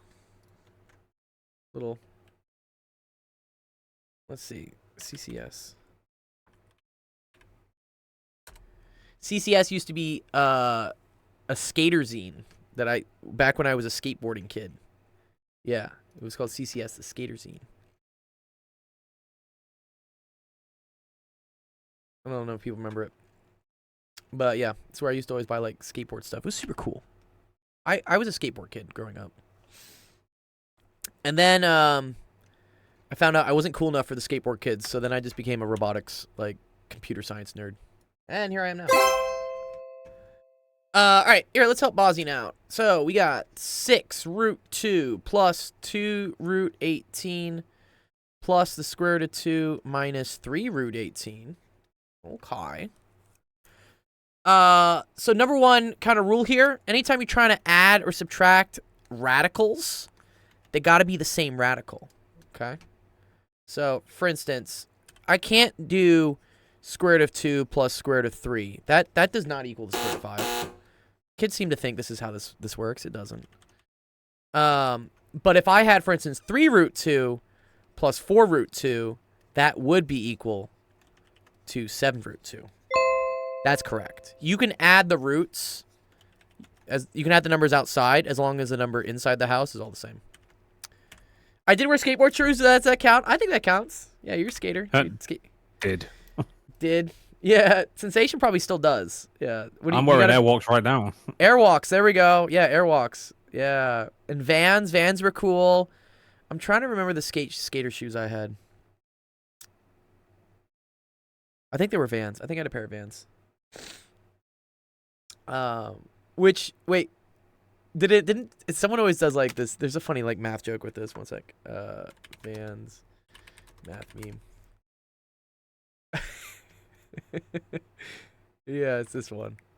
I always like this one. This is kind of funny. Vans is like the square root of answer. Yeah. I don't know. It's kind of it's a little out there anyways. Okay. But it's related to what we're doing, you know, square roots. Anyways, you got to turn these all into square root of 2s, okay? Like right away, I can add these two up, right? Because this is the same thing as a 1 square root of 2 plus a 6 square root of 2. That's a 7 square root of 2. And then I can also add these ones up, right? That's a 2 square root 18s minus 3 square root 18s. So that's negative 1 square root 18s. But then how do I compare these two together? Right? Getting these two together is a little tricky. But there's something called, I think they call it like like, is it called like radical factoring or something? Y'all have a weird name for it. Sensation, what's the name for it when you reduce this down to like other radicals? Well, Called these we lur- call surds. Surds. There we go. I was gonna say lurds. No, it's called surds. Yeah, they call it surds. What the fuck And does these, surd stand for? I don't know. I'd have to look it up. Yeah, tell me what surd stands for. I have no clue. So any square root that can't be reduced to a single number or something. Right. So yeah, you can. I like doing this. I like just breaking things in twos. Right. So this is 2 and 9, and then I can break this into 3 and 3. Yeah, it has to be an acronym, No. right? No. It's a noun. It's a noun. Like this? Mathematics. A surd number, especially the irrational root of an integer. I've never heard of this before. This must be some British speak, dude. What? No, old. It's ancient.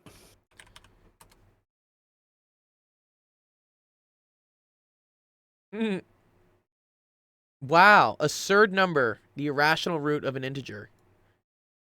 Holy shit. Yeah, okay, I learned something today. What? Yeah, that's super cool. Nice. That's pretty cool, Sensation. Well, if you think about it, everything has a name. So Everything, yeah. I mean, the French are always coming up with names for things, right? Like, anytime something like email or anytime like a common English word comes out, they have a whole department for creating a French-sounding equivalent. Yeah. I'm reasonably certain electronic is Greek, and I'm fairly certain mail is Latin. Oh yeah. But email is like the combination of the two. Yeah. Like they won't say email. I think they say like milieu or something. I don't know. Anyways, yeah, when reducing these guys, just break it up into factors. So this is actually kind of cool. So this tells me, and I'll show you like why this works. So this is saying that 18 is equal to 2 times 3 times 3, which is the same thing as 2 times 3 squared. You can see that, right? 2 times 9, 18. Yeah, this is called prime factoring of a number. Now, if I take the square root of both sides, watch what happens, okay? You take the square root of each thing individually. So that becomes the square root of 2 times the square root of 3 squared. These cancel. And you're just left with 3 square root of 2. That's where it comes from. The math trick they teach you is like find a pair, pull the pair out of the house, whatever's left has to go back inside. And so this would give me negative 3 square root of 2. So now, bringing this all down, right? We have 7 square root of 2 minus 3 square root of 2, which is going to get me 4 square root of 2, and you are done.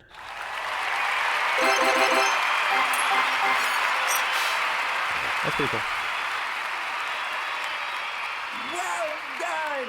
Well done! See, it's in your dictionary as well. Is it? He says it's real. Says it's real. Let's see. It's in your dictionary. Lacking irrational sense. Lacking sense. Like absurd. And, oh, okay. So it's an irrational root. It's an absurd number. That's super cool, Sensation. I didn't know that. I learned something new today. Okay. Cool. Let's see. Okay. I'm going to check the calendar. Yeah, for those that have just found us on Twitch or TikTok or YouTube, welcome, first off. So, yeah, we're a nonprofit. We help kids with math and science, and so people show up to our live streams, and we help them out with their homework. And you learn cool stuff, like we learned the word surd.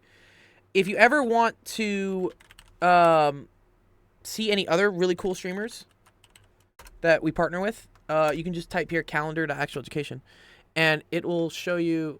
Oh, this is broken right now. Fuck, I gotta fix this. I gotta fix my DNS. All right, one sec. Anyways, there is a calendar that has all the times that people are tutoring, and so I don't think anyone's streaming today. Okay, I'm the only one. Okay, interesting. Okay, cool. All right. With that being said, I think that's it. So let's end the stream off. All right. Thank you everyone for coming to Office Hours today. Had a fun time going through you guys' questions. Our next stream is going to be tomorrow. That's Tuesday at 4 p.m. Pacific, 6 p.m. Central, 7 p.m. Eastern. Smog, last minute with the question? Okay. All right, Smog. Smog posted right as I'm ending the stream. Okay, one sec. Smog, I got you, dude. All right. I was about to end it, but I have you now. It's okay. My bad. No, you're good, dude. No, you're good. Here, we'll do one last question. I like it. Because otherwise I was going to end early, Smog. It's only been an hour and a half. These usually go 2 hours. But, yeah. Do you want to come up and talk? You want to come talk about it? It looks like we're doing engineering stuff here, right? So I need to fix my DNS. God damn it, DNS.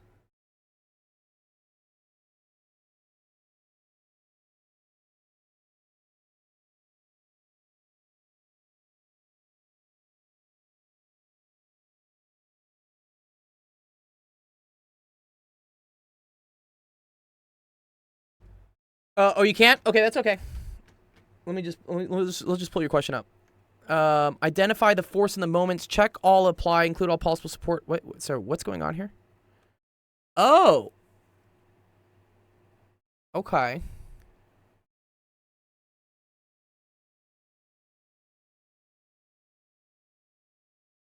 All forces and acting on the clamp.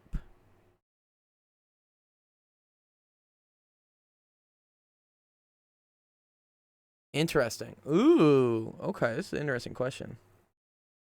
Yeah, you're good, Billy. I'm gonna see if I can help this real quick for Smog. And then he posted another thing. Wait. Oh, this is the full thing, so I can actually see it. Sorry. Okay, there we go. The hold down clamp exerts a compressive force at C. The clamp is loosely bolted onto a bench. Bolts B, one of which is shown. Identify the forces and moments that act. Sorry, so everyone can see it. Neglect the weight of the clamp.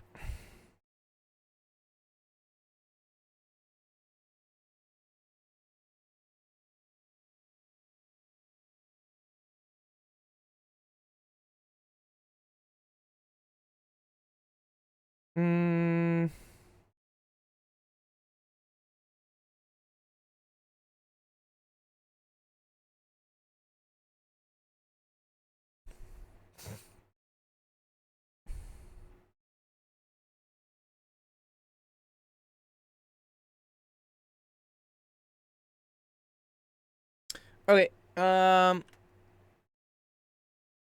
gonna try to think about this in terms of torques. Okay. So yeah, let's think about all the forces we have, right? Smog. So I got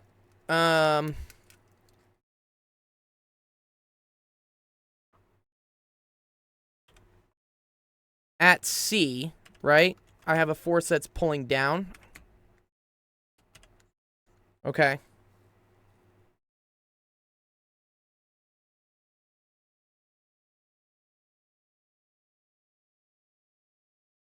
Right, which is not perpendicular, right? So because this force is not perpendicular here, right? That means that this is going to have a bx and a by. I agree with that, right? This has to have some bx. This has to have some by. Nice. Because this is like the pivot point, right? Okay.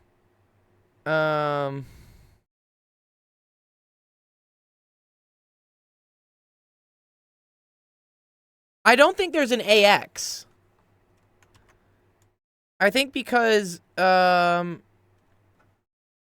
moment arm for this one is perpendicular to point A, right? The contact point. I think this just has, right? It just has this. Yeah, I'm not sure there's an. And wait, where the fuck is M? Is M the mass? Wait, not that.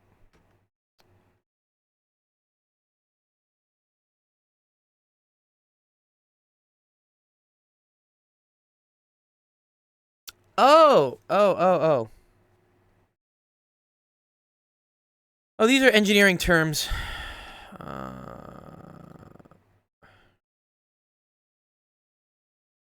Identify the forces and the moments. Okay. Well, okay, wait. Then there's a moment at C then. There has to be a moment at C, right?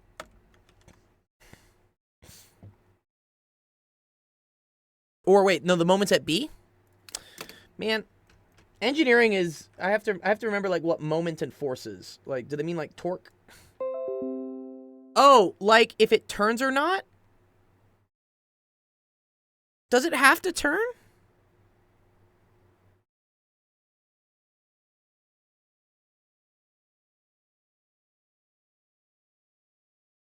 One sec. I want to check this.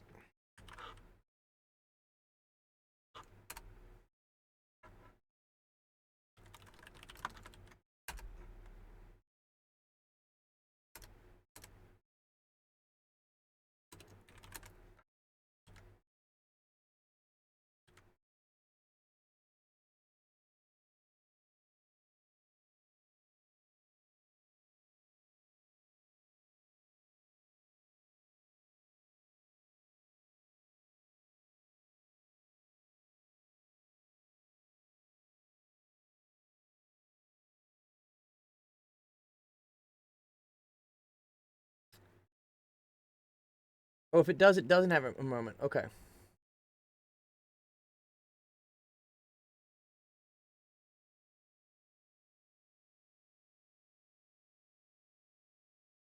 Okay.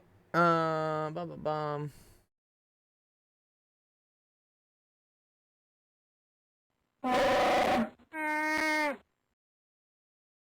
Oh wow! Thanks for the sub, Moonstrom. Okay, wait a minute. All right. So you said if it turns, then it does have a moment. No. It doesn't have a moment if it doesn't turn. Oh, okay. Well, A should not move, right? Because B is not moving, so A should not move, right? So I think there should be a moment at A and there should be a moment at B. I think these are correct.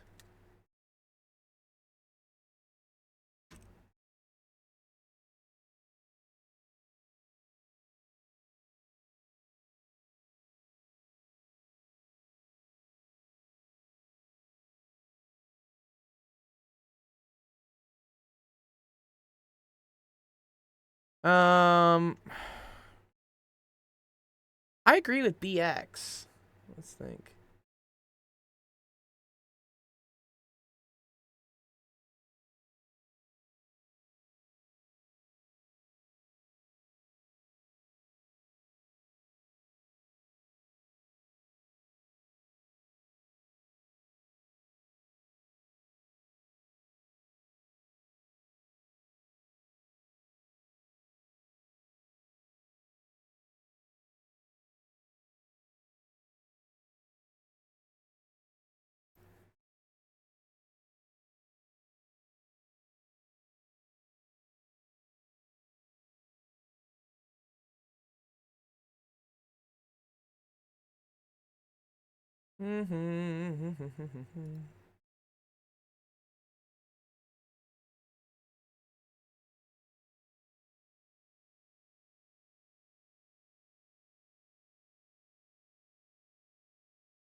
Since all forces are in the plane, the torque must be perpendicular to the plane, so you can think of torque in terms of a component along the direction. Perhaps I mean by a moment. Yeah. Let me just look this up. Moment for... Moonstrom getting all the perks. You like my baby voice? What kind of engineering is this? This is physics. This is engineering. This is okay. These are the attempts he's done. All right, let's look at these. Okay. So we know what's like not right. Okay. So we want to see if like if one of our combos is different than their combo. So this didn't work either. Oh, that was answer number 4. That's what you just tried. Okay. Wait, where was choice 1 and 2?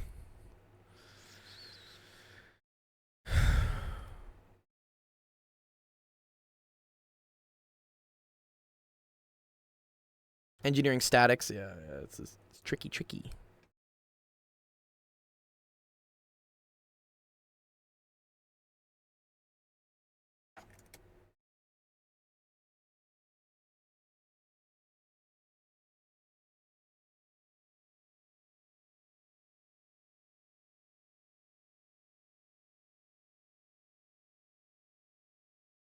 Okay. One solution I see. Let's see if it makes sense to us. Right. The moment is the amount of torque. Which I guess if it's not moving, like how does that have to do with moving? So they say this one, this one. I'm just looking up like what I see for answers that other people are saying. And I'll try to go through it. EY and MB.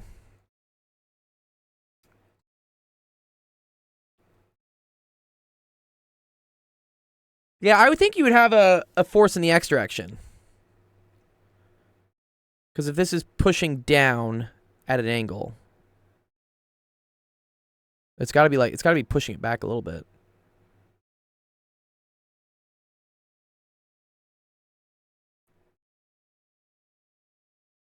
Okay, yeah, but what does that have to do with moment? Let's see.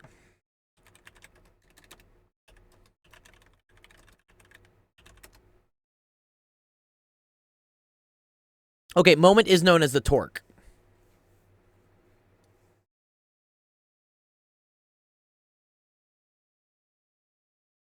For the first time, yeah, circuits is actually kind of fun.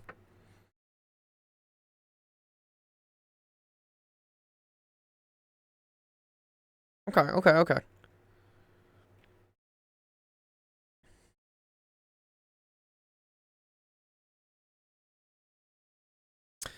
Oh.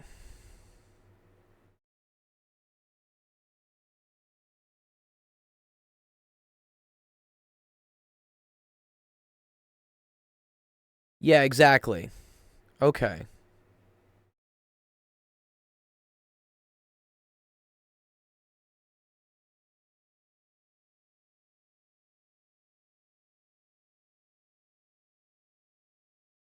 I'm the first to say I hated it. I agree.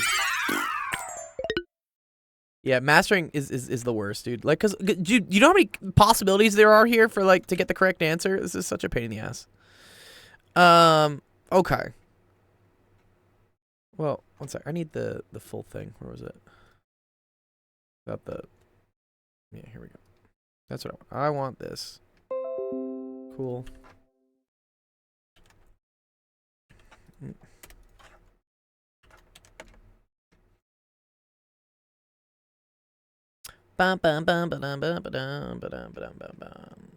And we only get one attempt left. This is where I'm like, uh-oh. Fuck! I only get one left. That's why I hate mastering physics, because it's going to give us like no points if we don't get it right.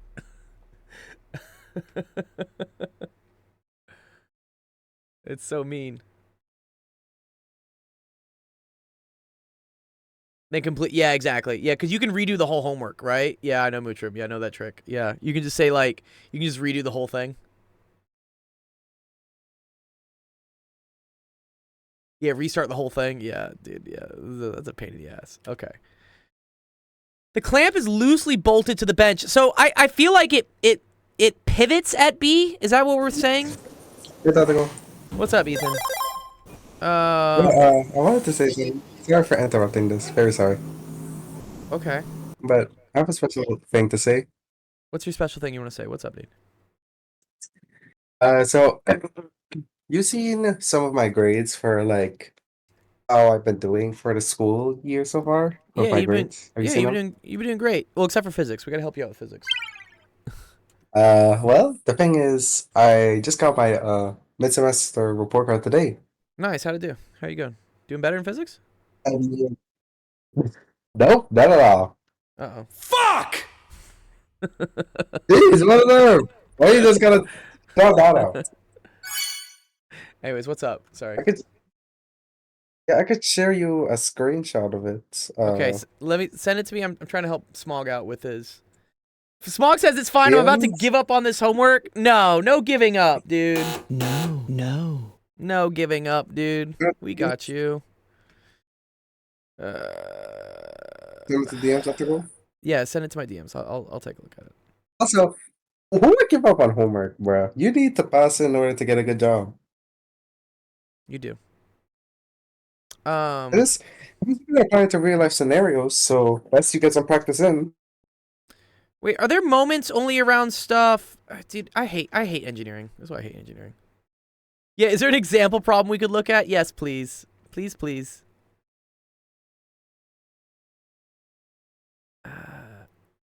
Yeah, I'm trying to see.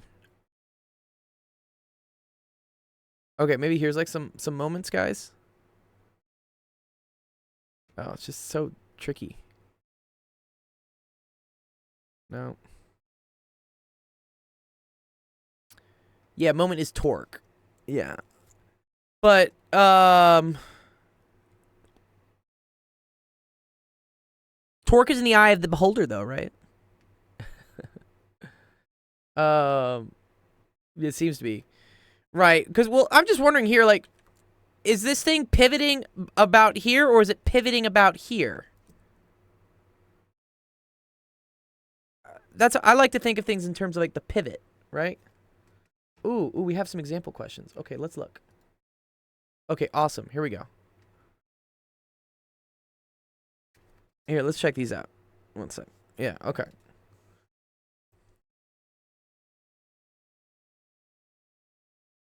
A supports only horizontal force, where bearing B is a thrust bearing that identifies both. Fuck, man. What?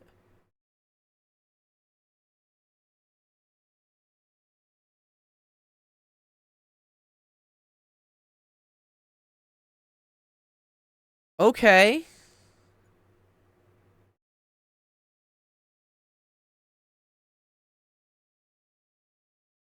But there's no moments here. Is what they're saying, right? Supposedly here there are no moments. Although I would argue that there is a moment at A, right? Because there's a torque at A. Is that not right? We're just gonna look at all these. We're gonna learn some statics today. Don't really like statics.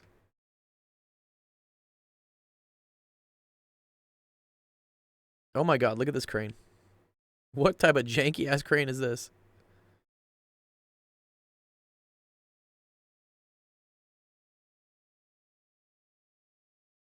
TBD. But there's no moments in any of these. So like moment is not torque. Or oh, I guess if it's not moving, right? Is that what we're saying? If it's not currently moving, then there isn't a moment. Did you say that earlier? Oh, okay. I think I'm getting it now.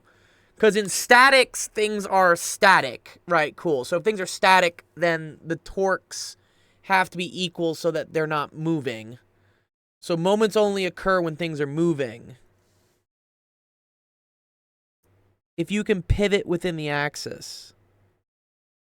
I don't quite understand that if you can pivot. Because, like, looking at this truck, I'm like, there's a bunch of places you can pivot. Like, is it can pivot or will pivot? Okay. Because here, for instance, we have two springs. So I'd argue that there's a... But there's no moments here? Right, yeah, just CY and DY.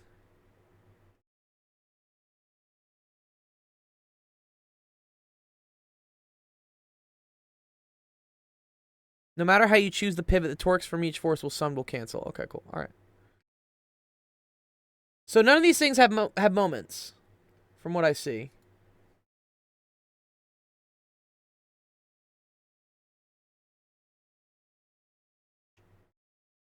But this one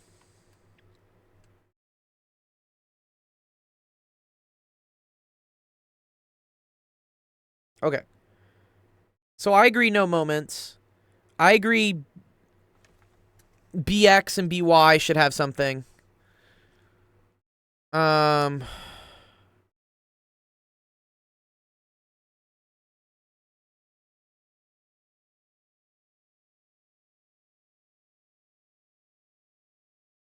Isn't there also a CX? That causes this to, like, not slip, maybe? Is that what we say? Is there, like, a CX that causes it to not slip? Did you ever put CX in? We had nothing on C here.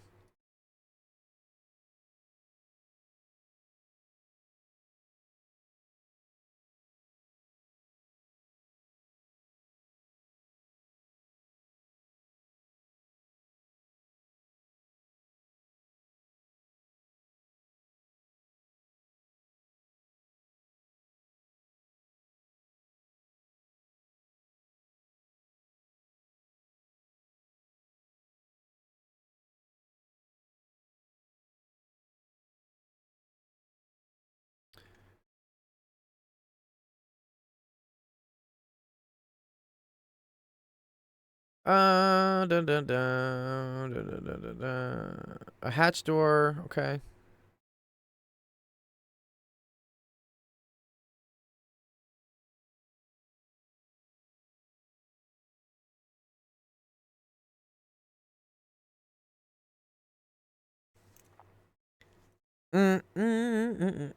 Yeah, this one AX, this one AY. But then why was there nothing at B? Why are there no forces at B on this one, for instance?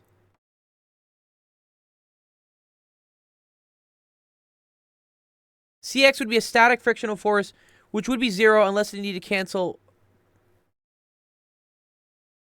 some applied horizontal force.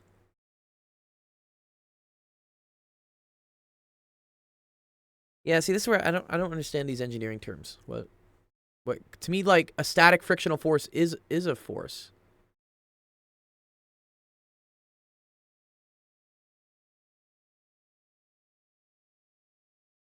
Because I'm trying to think, like, as this thing pushes down, right? This is not happy. So this is gonna, like, try to get, like, pushed back, right? Because it's raising it up.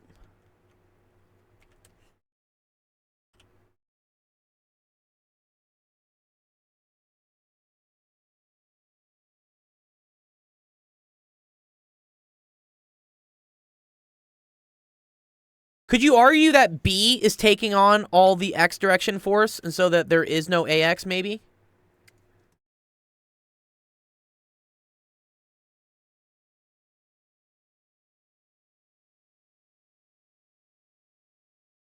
Yeah, exactly, right? Okay, cool. All right. So, yeah, I think AX is 0, right? Because I think the bolt is providing the BX you needed.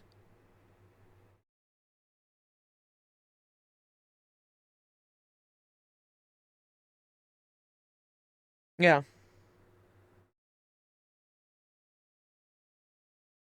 Oh, you don't think there are any X?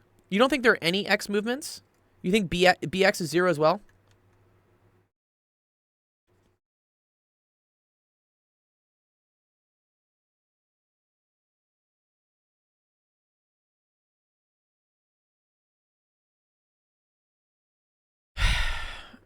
Yeah, I mean, this comes to my, like, just thinking about the forces acting on something.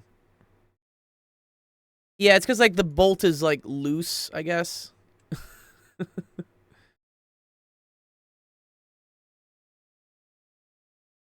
Okay. So, we either say there's no X direction forces. Yeah, because, yeah, the reason, Mootram, why I think there is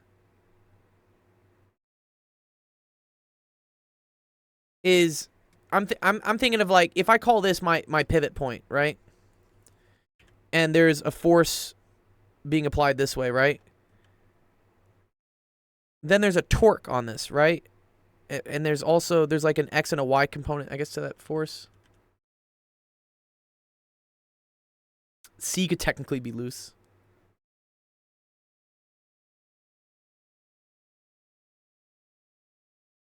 Yeah, this stuff just confuses me. I never understand this. Because this has an angle, right? If, for instance, okay, if this was flat, and then this was 90, then I would agree that there's no X direction force on B. But because this is at, like, an angle, I believe some component of this force has to act, like, into the arm, which means there has to be an X direction. Right? I understand you accept, yeah. Yeah, I always like to just think of the, yeah, what's the engineering thing? The pressure from the pivot, okay.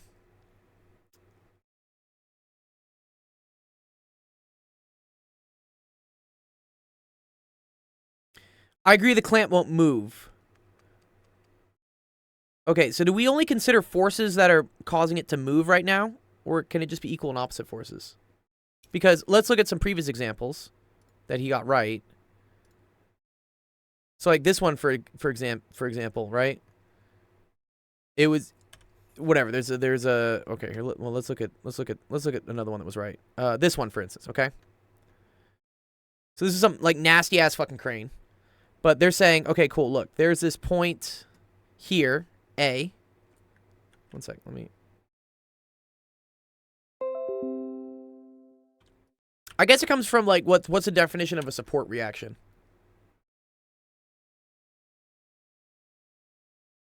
I'll paste it eventually.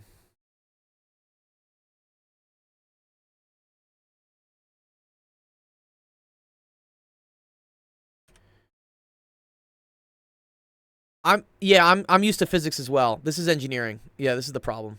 Yeah, engineering gets weird. So for instance, this point A here exists, right? And then they're saying that the support reactions are only AX and AY. Which, okay, I see how this is an arm, right? And there's definitely a force going down this way. So because that's at an angle, there's going to cause like an X and a Y force on this. If the force was literally 90 degrees, then there would only be a Y force on this point A. Okay. So, yeah, my question is like, they say there's no support forces at B. I'm confused because B looks like it has like a lot of stuff going on it, right? B's got this arm pulling it down. It's got this arm like supporting it.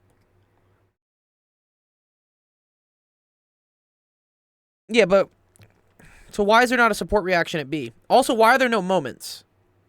Are there just no moments because nothing's moving?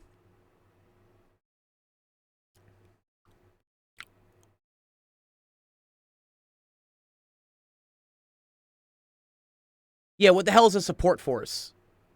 Or support reaction? Okay, here. In statics. Okay. A force exerted by a support on a structure to counteract the applied loads.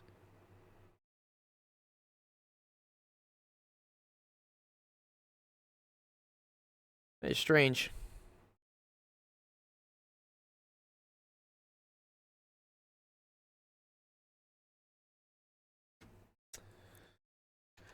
Okay, I gotta go soon. But here, let's throw a Hail Mary. Let's see what like ChatGPT says. I'm curious. Amigo, did you see the report card?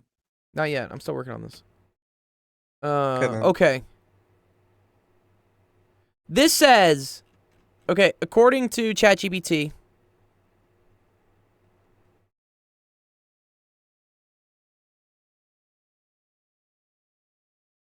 there is a moment at A because it's loose, because it's able to move, right? It agrees with AX and AY and it agrees with BX and BY.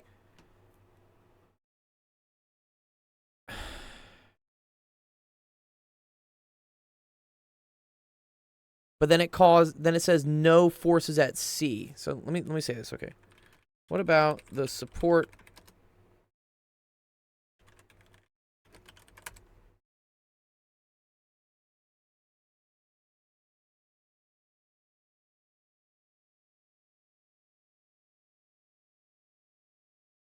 See, but now if I ask ChatGPT, it says CY is a possibility. Are we talking about forces that don't cancel because of third pair laws? That would make sense that B is 0 in that example.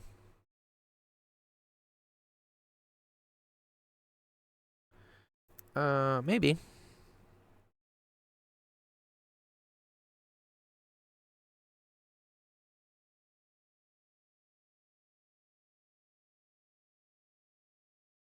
You want me to use preview? Why can't I use it? Oh, yeah, you can't use, you can't send it images with preview though, with O1. Yeah, I want to send it images.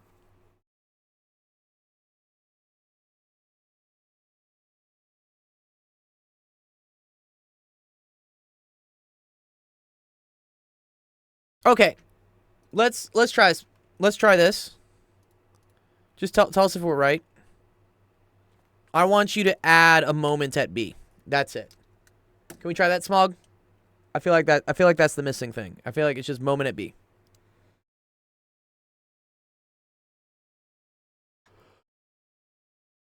Yeah, let's just see if it works. If it doesn't work, it's okay. We tried.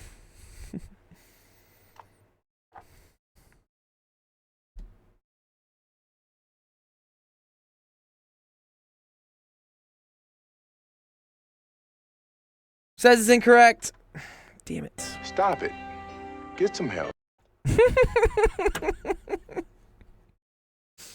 Okay. I'm curious. Correct answer is AY, BX, BY, and CY. Okay. No, I don't understand why they don't say moments, because I feel like it is moving about there. Okay, so this was the only thing they said, that there's no movement this way. I guess so, but I feel like you need a pair. Yeah, wait, don't. Yeah, well, don't you need a pair of forces, right?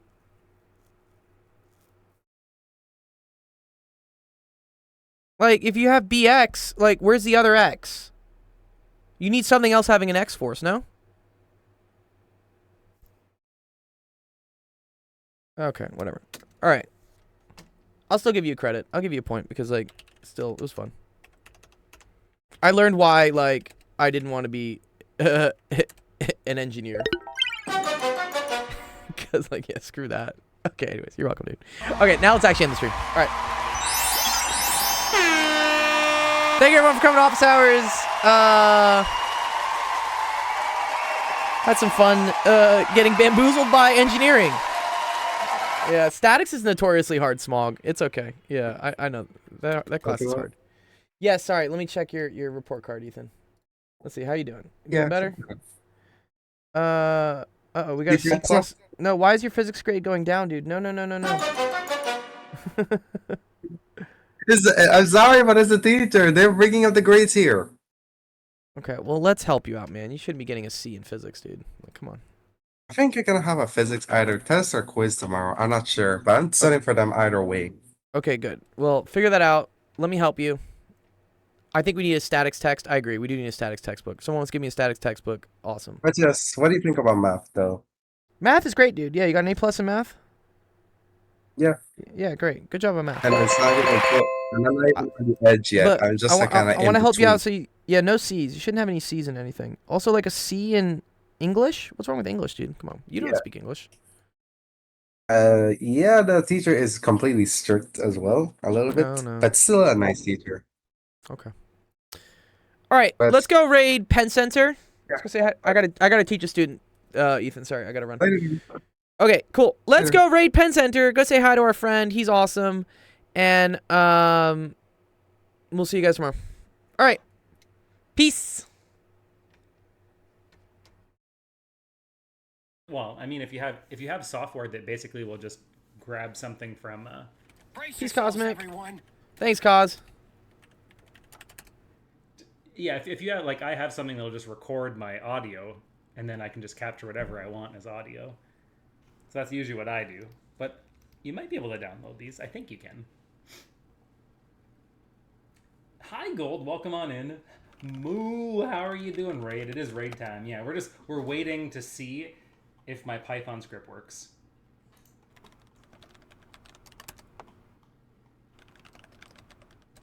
Hello?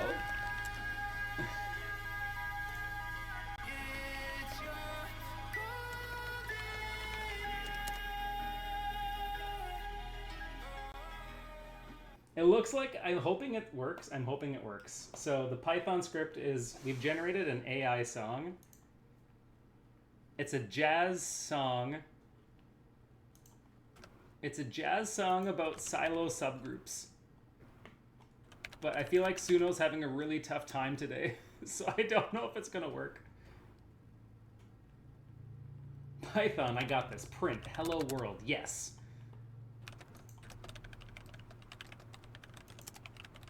There are no lyrics though. I don't know what's happening.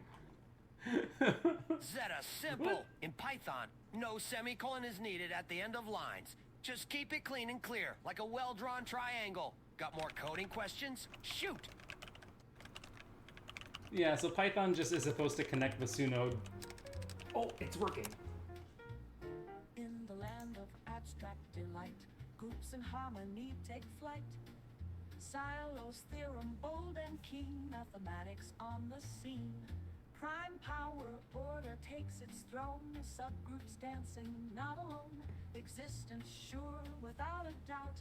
Silos, lemma sings about. Oh, silo, let's define subgroups essence so divine. In any group there lies a clue, prime power, order shining through. This is so ridiculous. I love it. Divisor, multiply by a complement. Don't be shy. Groups order split.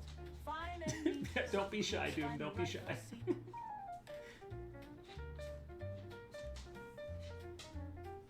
Lay down. Existence count and also clear. Silos trio. Let's endear. Satisfy.